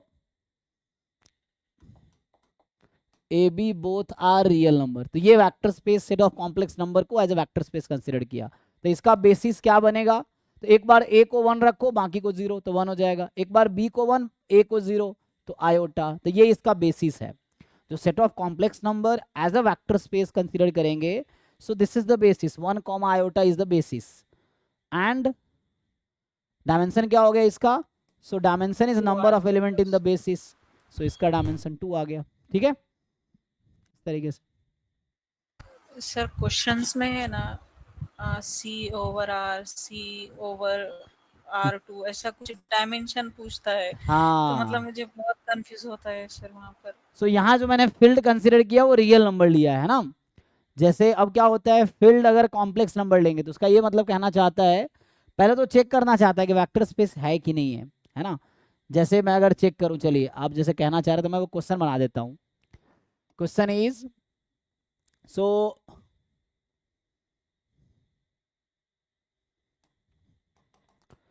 which of the following V is vector space with respect to field F? जैसे option A है, vector space are है और field भी मैं are ले रहा हूं। दूसरा वेक्टर स्पेस आर है, फील्ड को मैंने सेट ऑफ कॉम्प्लेक्स नंबर ले लिया। तीसरा वेक्टर स्पेस कॉम्प्लेक्स नंबर है, फील्ड को मैंने आर ले लिया। चौथा वेक्टर स्पेस कॉम्प्लेक्स नंबर है और फील्ड भी कॉम्प्लेक्स नंबर है। आपको बताना है कि इन चारों में से, क्योंकि मैंने कहा था ना फील्ड कोई भी सेट हो सकता है, mostly set of real number होते हैं, सेट ऑफ कॉम्प्लेक्स नंबर होते हैं। फील्ड का मतलब वो एलिमेंट जहां से आप स्केलर अल्फा चूज करते हैं, लिखते हैं ना C1 V1 plus C2 V2 plus C3 V3। तो ये जो C1 C2 C3 कहाँ से आता है? फील्ड से। और V1 V2 V3 कहाँ से आता है? वेक्टर स्पेस से। ठीक है, तो उसीलिए तो ये फील्ड है जहां से आप कांस्टेंट चूज करते हैं, वेक्टर स्पेस है जहां से आप वेक्टर चूज करते हैं। तो अभी आपको बताना है कि इन चारों ऑप्शन में से कौन सा करेक्ट वेक्टर स्पेस है over this given field. ACD। Okay, बाकी लोग?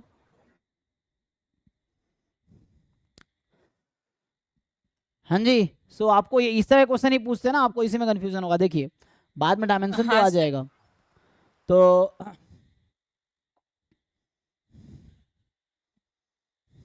तो आप याद कीजिए, मेनली वेक्टर स्पेस चेक करना, वेक्टर सब स्पेस आप चेक कीजिए। 3 कंडीशन था।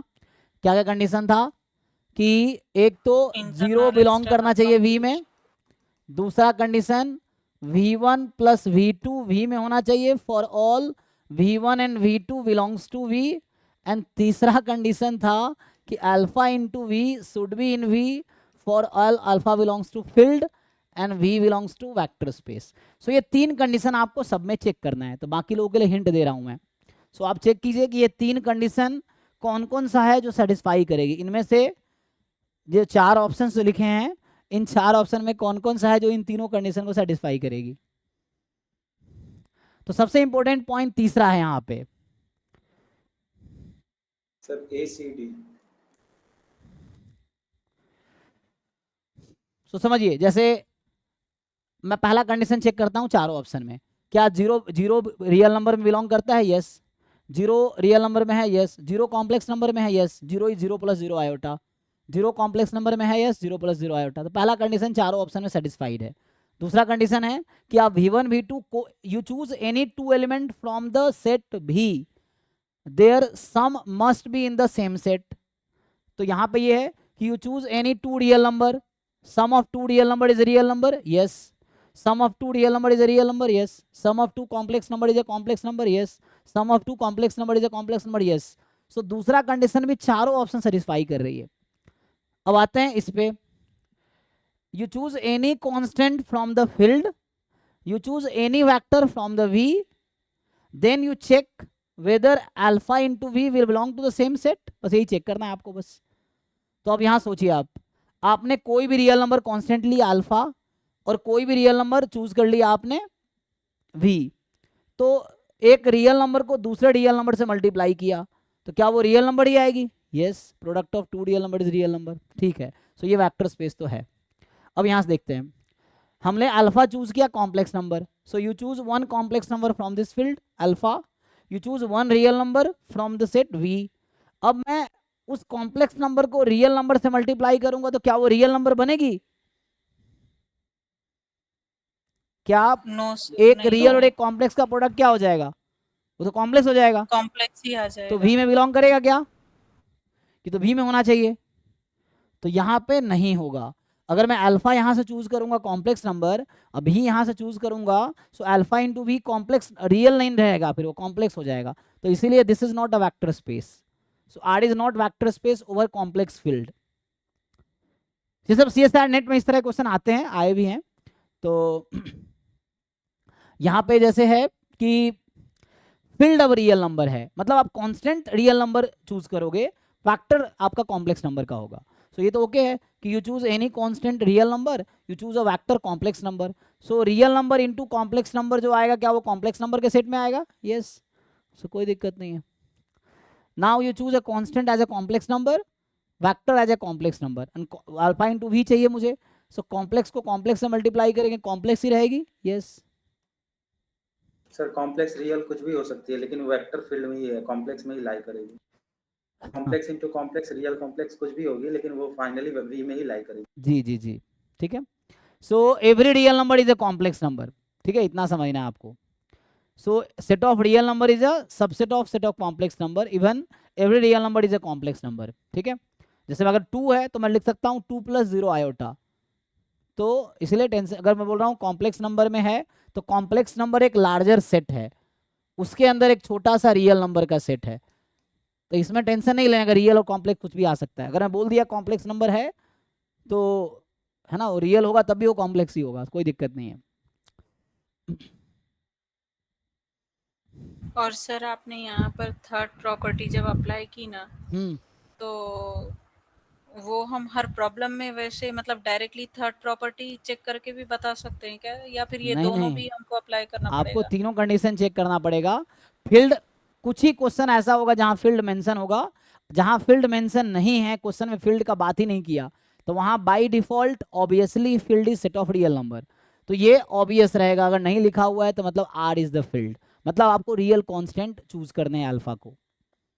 अगर हमें फील्ड गिवन है ही नहीं तो मतलब आर वहां है. पर सिर्फ 2 कंडीशन ही हमको सेटिस्फाई करनी नहीं होगी नहीं नहीं, क्या? आपको करना है तीनों कंडीशन सेटिस्फाई करना है, ये नहीं कह रहा हूँ. चेक तो तीनों कर, मैं ये कह रहा हूँ कि फील्ड अगर नहीं गिवन है तो फील्ड रियल नंबर है. चेक तो हमेशा तीनों कंडीशन करने हैं. You have to check all 3 conditions, ठीक है. अब देखिए एक असाइनमेंट इसमें है ना, आपको बताया था, आप ट्राई नहीं कर रहे हैं, आप प्रैक्टिस कीजिए ना, तब आपको क्लैरिटी आएगी. क्योंकि ऐसे सिर्फ क्लास में बहुत ज़्यादा थोड़ी, ये वेक्टर स्पेस नाम का एक असाइनमेंट है, इसमें सिर्फ वही क्वेश्चन है जहाँ चेक करना वेक्टर स्पेस है कि नहीं है, सब स्पेस है कि नहीं है. तो इसमें सारे वैसे ही क्वेश्चन, आप इसको प्रैक्टिस कीजिए तो आपको समझ आएगा कि कितनी समझ है. अभी हम, ये हो गया. अभी मैं इस पे आता हूँ. देखिए ये असाइनमेंट है बेसिस और डायमेंशन का, जो आज हमने डिस्कस किया है. तो मेन प्रॉब्लम का कलेक्शन है, अब आपको इसको प्रैक्टिस करने हैं. सो अभी मैं कुछ, अच्छा मैं 1-2 क्वेश्चन लिखता हूँ, जैसे फिर हम आते हैं इस पे. जैसे क्वेश्चंस कई बार एग्जाम में क्या आते हैं. सो अभी के लिए late V be a vector space of all 2x2 symmetric matrices.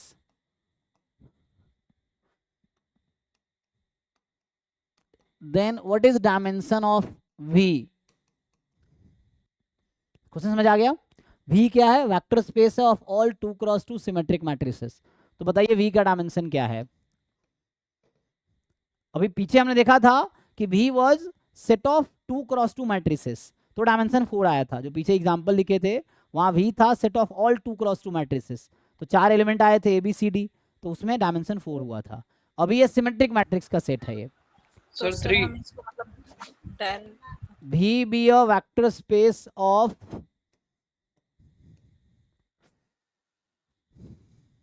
be the vector space of 2x2 skew symmetric matrix. इस तरह क्वेश्चन एग्जाम में खूब आते हैं, अभी आप देखेंगे PYQ करेंगे तो आए हुए हैं. Be with the vector space of 2x2 skew symmetric matrix. Set exam में भी बहुत सारे रहते हाँ. सर, इसी में मेरा कंफ्यूज हो Then जाता है. dimension of V's. Question solve करने के बाद ही क्वेश्चन सॉल्व करना आएगा, है ना, तो आपको सॉल्व करने पड़ेंगे बहुत सारे questions. So V be a set of 2x2 non singular matrix, या set of 2x2 singular matrix कर देता हूं, चलो singular matrix. Then dimension of V is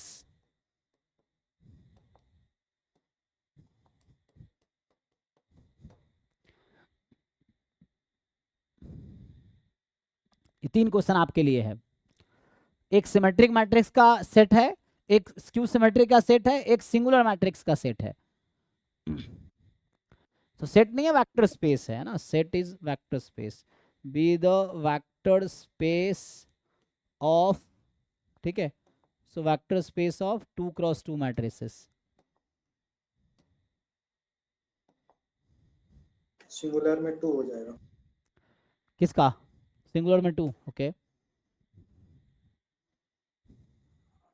हम फर्स्ट में है ना सिमेट्रिक का, जैसा हम लिखते हैं ना कि n into n plus 1 divided by 2, तो वो डायमेंशन बोलकर लिख सकते हैं जी क्या जी जी, उसको? फॉर्मूला है वो मैं आगे लिखाऊंगा, अभी तो मैं जैसे एग्जांपल के लिए दिया हूँ, है ना. अगर n cross n symmetric matrix का वेक्टर स्पेस है तो डायमेंशन आएगा n into n plus 1/2. Skew symmetric का होता है n into n minus 1/2. लगाइए. 3 2 2 सो इसका 2, अरे सर इसका 3 इसका 3, इसका 2 और इसका भी 2। ओके 3 1 1 अच्छा 3 1 1 आ रहा है, n into N minus one हाँ सर, अपॉन 2। 3 1 आ रहा है और लास्ट वन मुझे नहीं आया सर समझ में। 2 इंटू 1 बाई है ना, 2 इंटू 1 बाई 2 1 ही होगा, चेक कीजिए। चलिए मैं आपको प्रॉपर बिना फॉर्मूला यूज किए आपको मैं स्टैंडर्ड बेसिस लिख के बताता हूँ, ठीक है। तो स्टैंडर्ड बेसिस लिखते हैं तो उससे आपको पता चल जाएगा। क्या है फिर से बोलेंगे? हाँ हाँ फॉर्मूला क्या बोले आप? जी, फॉर्मूला ये था कि अगर V is the vector space of n cross n symmetric matrices, then dimension will be n into n plus 1 whole upon 2। ये सिमेट्रिक का है। क्यों सिमेट्रिक का होता है? n into n minus 1 whole upon 2। Sir singular के लिए क्या होगा? हाँ सिंगुलर के लिए क्या होता है कोई बताओ? 0 हो जाता है तो n -1 शायद। तो इसमें चेक करना पड़ेगा कि है ना कितना है, देख लेता हूँ एक बार मेरे को। सो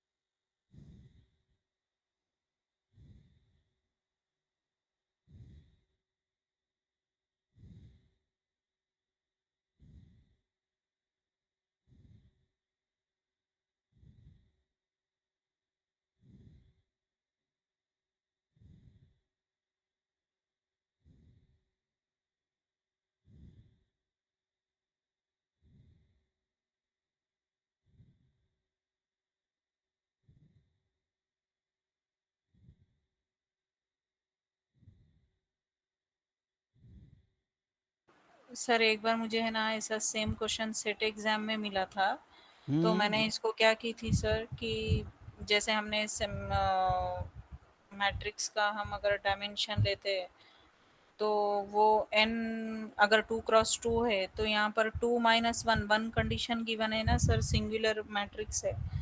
तो मैंने ऐसे एक बार इसको सॉल्व किया था लेकिन प्रॉपर उसके लिए फॉर्मूला याद नहीं है सर। आई थिंक इसका आंसर है n square minus 2, n square minus n। नहीं इसमें ये बोल रहा है कि लेकिन इसमें डिपेंड करेगा क्या है। तो क्योंकि रैंक अगर जैसे रैंक अगर 1 है तब भी क्या होगा, अगर n क्रॉस n है तो कुछ भी हो सकता है। चलो मैं ड्राइव करके देखता हूँ, इसको ड्राइव करता हूँ। तो अभी के लिए हम ड्राइव करके देखते हैं।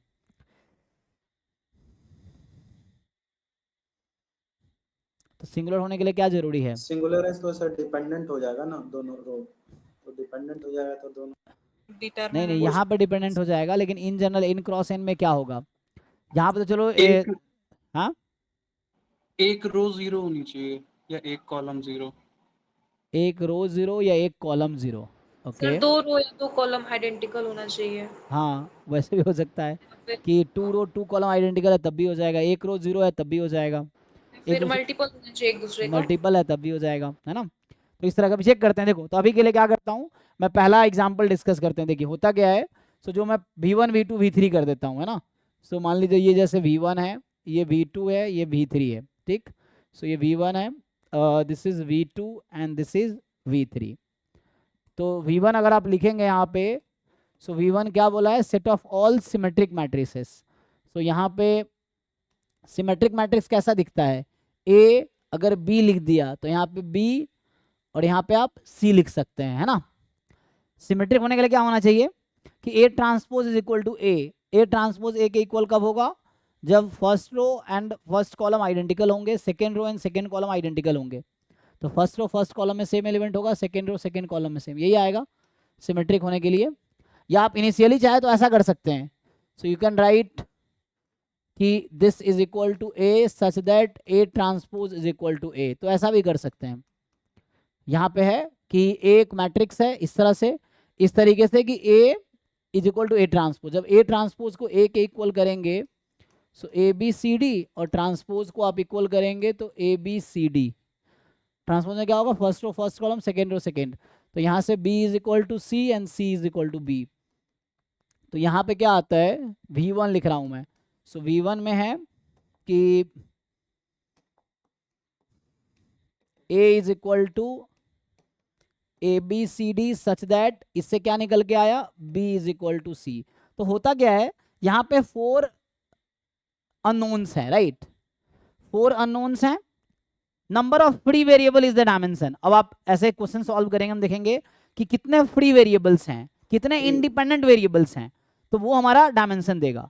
तो यहाँ पे 4 आपको दिख रहा है वेरिएबल्स हैं, लेकिन एक कंडीशन भी है कि BC इक्वल है, तो B और C इक्वल हो गया, तो अब BC इक्वल हो गया ना, तो कितने फ्री वेरिएबल यहाँ पे हो गए, अब 3, तो डायमेंशन 3 हो जाएगा। तो ऐसे समझ सकते हैं कि नंबर ऑफ फ्री वेरिएबल या नंबर ऑफ इंडिपेंडेंट वेरिएबल, तो यहाँ BC इक्वल है, तो B को आप C को B रख सकते हैं आप, तो A B B D, तो कितने वेरिएबल बचेंगे, 3 बचेंगे। तो नंबर ऑफ फ्री वेरिएबल और नंबर ऑफ इंडिपेंडेंट वेरिएबल जो होंगे वो डायमेंशन देगा। तो यहाँ से, या मैं आपको इसका बेसिस लिख के दिखा दूं, तो better is if you right the basis, तो इसका मैं पहले V1 लिख देता हूँ, तो ये रिड्यूस हो जाएगा A B B D, ठीक है, जहाँ पे A B D can be any real number.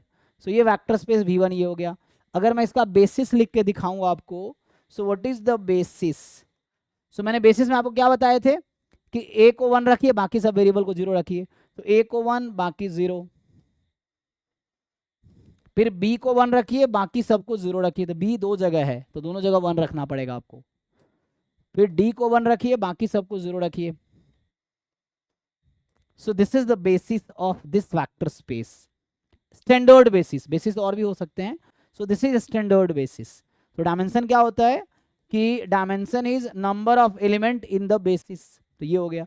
वरना फॉर्मूला भी आप यूज कर सकते हैं, ये 2x2 मैट्रिक्स है, तो n की वैल्यू 2 है, तो n इंटू n प्लस 1/2, तो वहां से कितना आ जाएगा। तो मैं इन जनरल अगर थ्योरम लिख दूं कि late V be a vector space of n cross n symmetric matrices,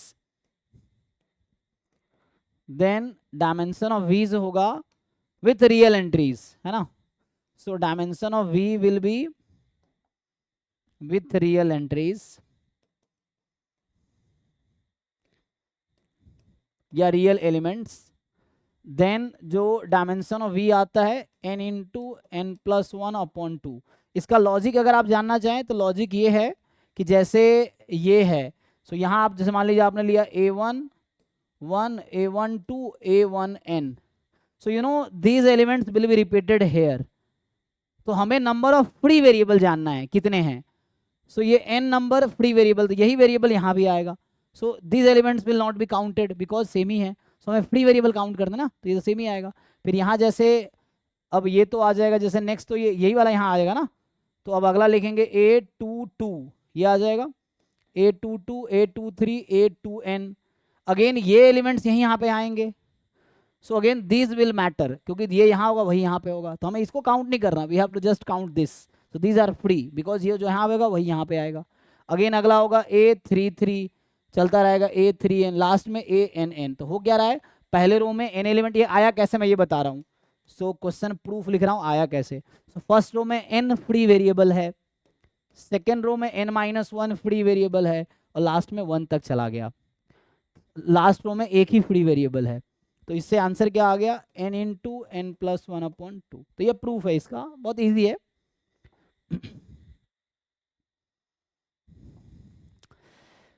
ये चीज आप यहाँ नोटिस कर सकते हैं ना, ये बी सी इक्वल हो गया है, क्योंकि ये एलिमेंट लिख दिया तो यही बी यहाँ आएगा, तो वही चीज यहाँ पे हुआ है कि जब, है ना। सो ये बी यहाँ आ गया तो ये बस यहाँ वाला काउंट होगा, 2 + 1 3, इस तरह से हुआ यहाँ पे।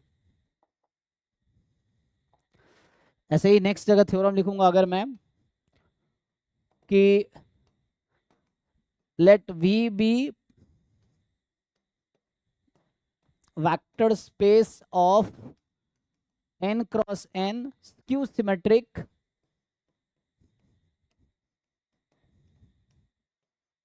matrices with real entries. So let V be the vector space of n cross n skew symmetric matrices with real entries. Then dimension of V will be, proof देखना है तो प्रूफ यहाँ भी वैसे ही है, सिमिलर ही है। सो स्क्यू सिमेट्रिक मैट्रिक्स की property क्या है, खासियत ये है कि डायगोनल पे 0 ही होगा। सो इट इज, है ना, सो स्क्यू सिमेट्रिक मैट्रिक्स में A transpose is equal to minus A, so diagonals में क्या होंगे, A I I is equal to minus A I I, so diagonal has to be 0। So यहाँ पे बस क्या हो गया, डायगोनल्स हैज टू बी 0।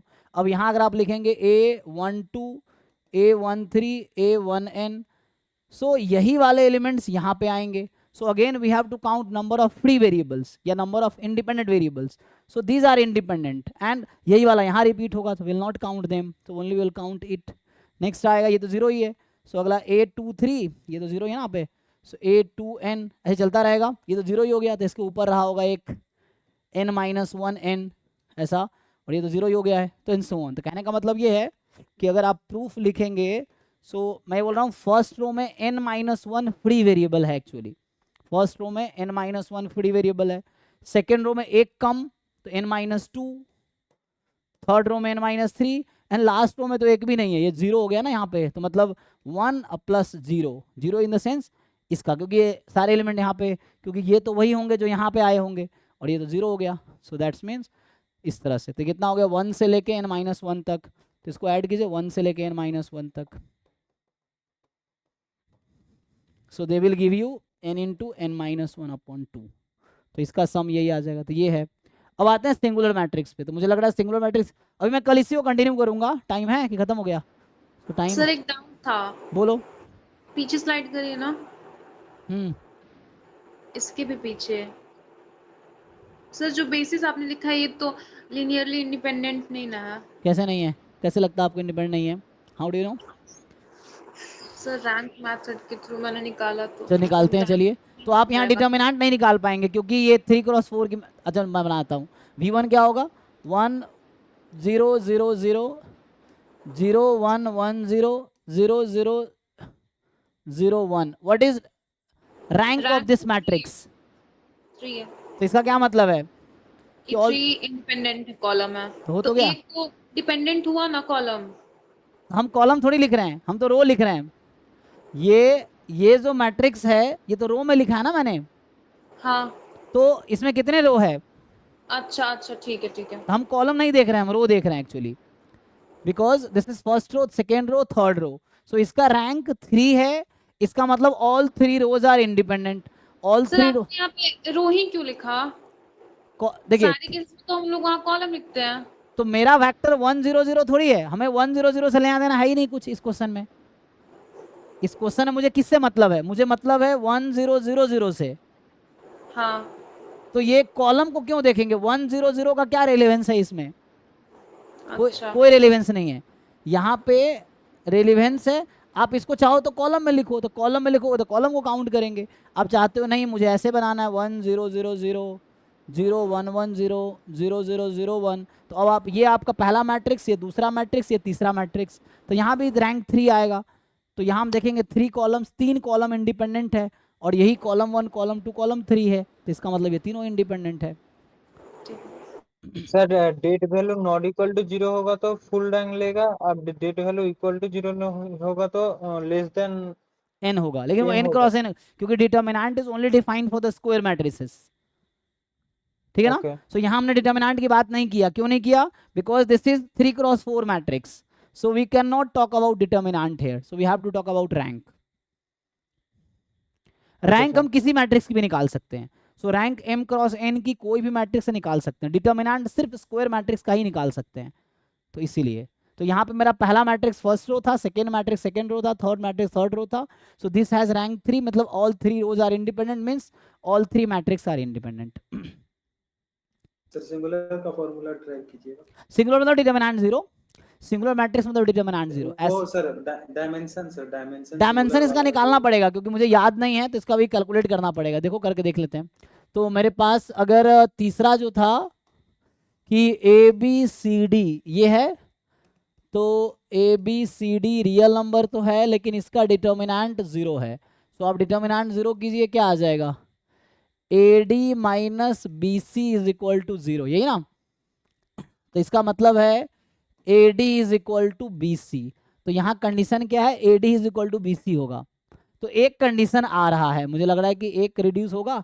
तो अगर मैं इसका बेसिस लिखूं तो क्या बनेगा आप बताइए। So what can be the basis, आपको ऐसा लिखना है कि डिटर्मिनेंट 0 हो जाए और इंडिपेंडेंट भी होने चाहिए। तो चलो मैं लिख के देखता हूँ। A B A K B K हाँ सर A B दोनों को डिपेंड प्रोपोर्शनल कर देंगे। C is proportional to A तो C equal to A K लिख देंगे। रुकिए रुकिए, यहाँ से आप, मैं कह रहा हूँ A अपॉन B और C अपॉन D, ऐसा कर सकते हैं। Yes sir. So A upon D, और यहाँ से अगर आप लिखना चाहें तो आप कह रहे हैं K कर लीजिए, तो A is equal to BK and C is equal to DK, यही। K को अभी के लिए 1 रख दो। सो K को अभी के लिए 1 रख दे तो A बराबर B एंड C बराबर D। Yes sir. तो A बराबर B, C बराबर D। सो मतलब यहाँ ऐसा होगा ना, क्योंकि अच्छा ऐसे भी सोच सकते हैं, डिटर्मिनेंट 0 है तो रैंक इसका 1 होगा। रैंक 1 कब होगा, जब ये दोनों डिपेंडेंट होंगे, दोनों जो है वो डिपेंडेंट होंगे, राइट। सो डिपेंडेंट तो प्रोपोर्शनल होंगे। प्रोपोर्शनल होने के लिए तो जैसे यहाँ पे अगर लूंगा मैं, जैसे K को 1 रखा था, A बराबर B। सो यहाँ ऐसा लिखो A B K, K तो कोई भी रेशियो कुछ भी हो सकता है ना। सो यहाँ से C और D को लिख सकते, या C को लिख रहे हो आप D टाइम्स K। यहाँ पे है, तो अभी कितने फ्री वेरिएबल है यहाँ पे, 2। सो K रेशियो है, K तो कुछ भी आ सकता है ना। 3 फ्री वेरिएबल है सर वहाँ B K कैसे लिखे A के बाद। हाँ सर, A की वैल्यू तो B के है ना। BK B, CK DK D, अब सही है। Yes sir. तो यहाँ से अगर आप करेंगे सॉल्व, सो K तो हम कुछ भी ले सकते हैं ना, K पे कोई रेस्ट्रिक्शन नहीं है। लेकिन 0 मैट्रिक्स भी हो सकता है ना यहाँ पे। तो मैं अगर सिंगुलर है तो सर क्या इसका डिटर्मिनेंट 0 होगा ना। हाँ, डिटर्मिनेंट 0 आ जाएगा। तो K बाहर भी कर सकते हैं ना डिटर्मिनेंट में। डिटर्मिनेंट में कर सकते हैं। तो यहाँ से मैं कह रहा हूँ बेसिस क्या लिखूँ। सो what is the basis. So basis जो मैं लिख रहा था अभी, सो यहाँ से बेसिस लिख देता हूँ। देखो एक तो हो जाएगा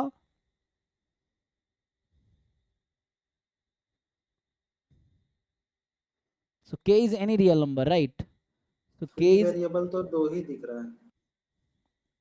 क्यों 2 दिख रहा है आपको। एक तो अच्छा मैं एक चेक करता हूँ, रुको। जैसे आपके हिसाब से हो जाएगा 1 1 0 0 और 0 0 1 1। लेकिन क्या इसके लीनियर कॉम्बिनेशन में सारे मैट्रिक्स जनरेट किए जा सकते हैं जिसका डिटर्मिनेंट 0 होगा।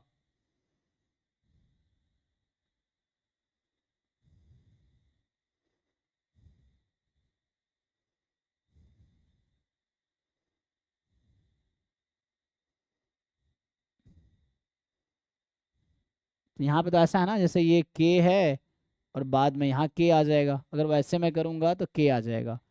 और अगर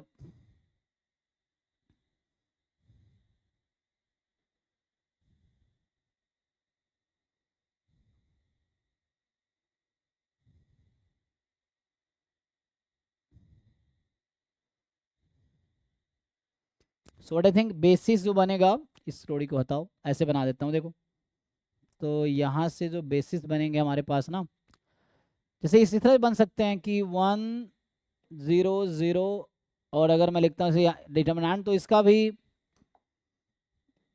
0 है ना। अच्छा इसका तो 1 है, तो यहाँ से अगर लिखूंगा, लेकिन हमें ऐसा बनाना है कि डिटर्मिनेंट 0 ही हो। ओके सो आई थिंक अगर ऐसा लिखूं 1 1 0 0, और जैसे लिख रहे थे 0 0 1 1, यही ना। तो इसके हिसाब से मेरा क्वेश्चन ये है, can we generate any element जिसका डिटर्मिनेंट 0 हो। हाँ लग तो रहा है सर। कोई दूसरा एग्जांपल बताइए जो जनरेट नहीं हो। नहीं हाँ। सर, नहीं हो पाएगा। कोई 1 मैट्रिक्स 2 बताइए। 2 4 नहीं बन पाएगा हाँ ये। कौन सा। 1 2 2 4। 1 2 2 4, चलिए इसको देखते हैं। तो इसको क्या हम इसके लीनियर कॉम्बिनेशन में लिख सकते हैं, C1 टाइम 1 1 0 0, C2 टाइम 0 0 1 1। बताओ C1 C2 क्या रखोगे कि यही बनेगा? नहीं बनेगा सर। फिर तो ये बेसिस एक और एलिमेंट बेसिस में लेना पड़ेगा तभी ऐसा होगा। तो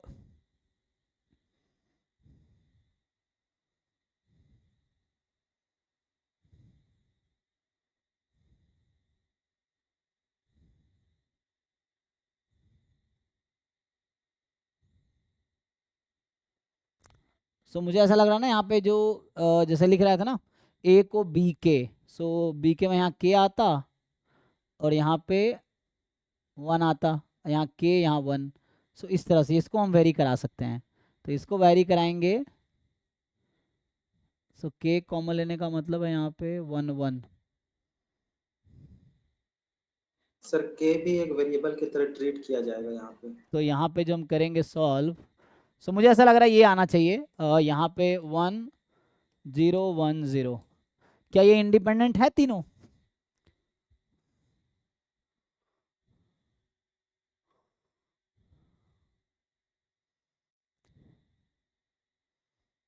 चेक करो ये तीनों इंडिपेंडेंट है कि नहीं।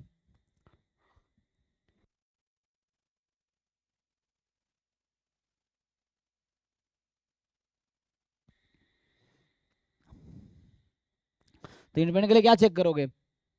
जैसे हम चेक कर रहे थे कि 1 1 0 0 0 0 1 1 1 0 1 0, तो इसका रैंक कितना आ जाएगा इस मैट्रिक्स का?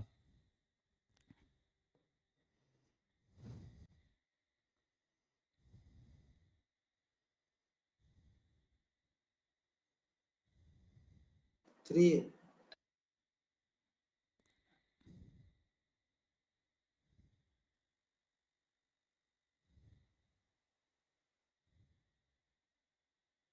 ठीक है, अगर रैंक 3 है तो ये इंडिपेंडेंट हो गया, और इंडिपेंडेंट हो जाएगा तो अब देखना है स्पैन करेगा ये।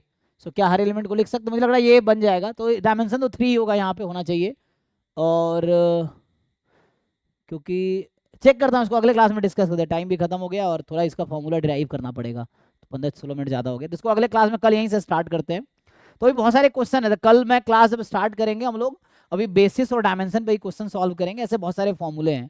तो अभी सिमेट्रिक स्क्यू सिमेट्रिक का लिखा है, इसका अभी बाकी है, तो इसका कल डिस्कस करते हैं। ठीक है, अभी यहीं स्टॉप करता हूँ आज। वैसे भी जी देख सकते हैं कि ए बी और के को चेंज करने पे भी वो चेंज हो रहा है एंट्री, तो मतलब 3 फ्री वेरिएबल था वहाँ, जी जी ए जी, बी और के। हाँ हाँ, तो 3 के टर्म में लिख सकते हैं आप।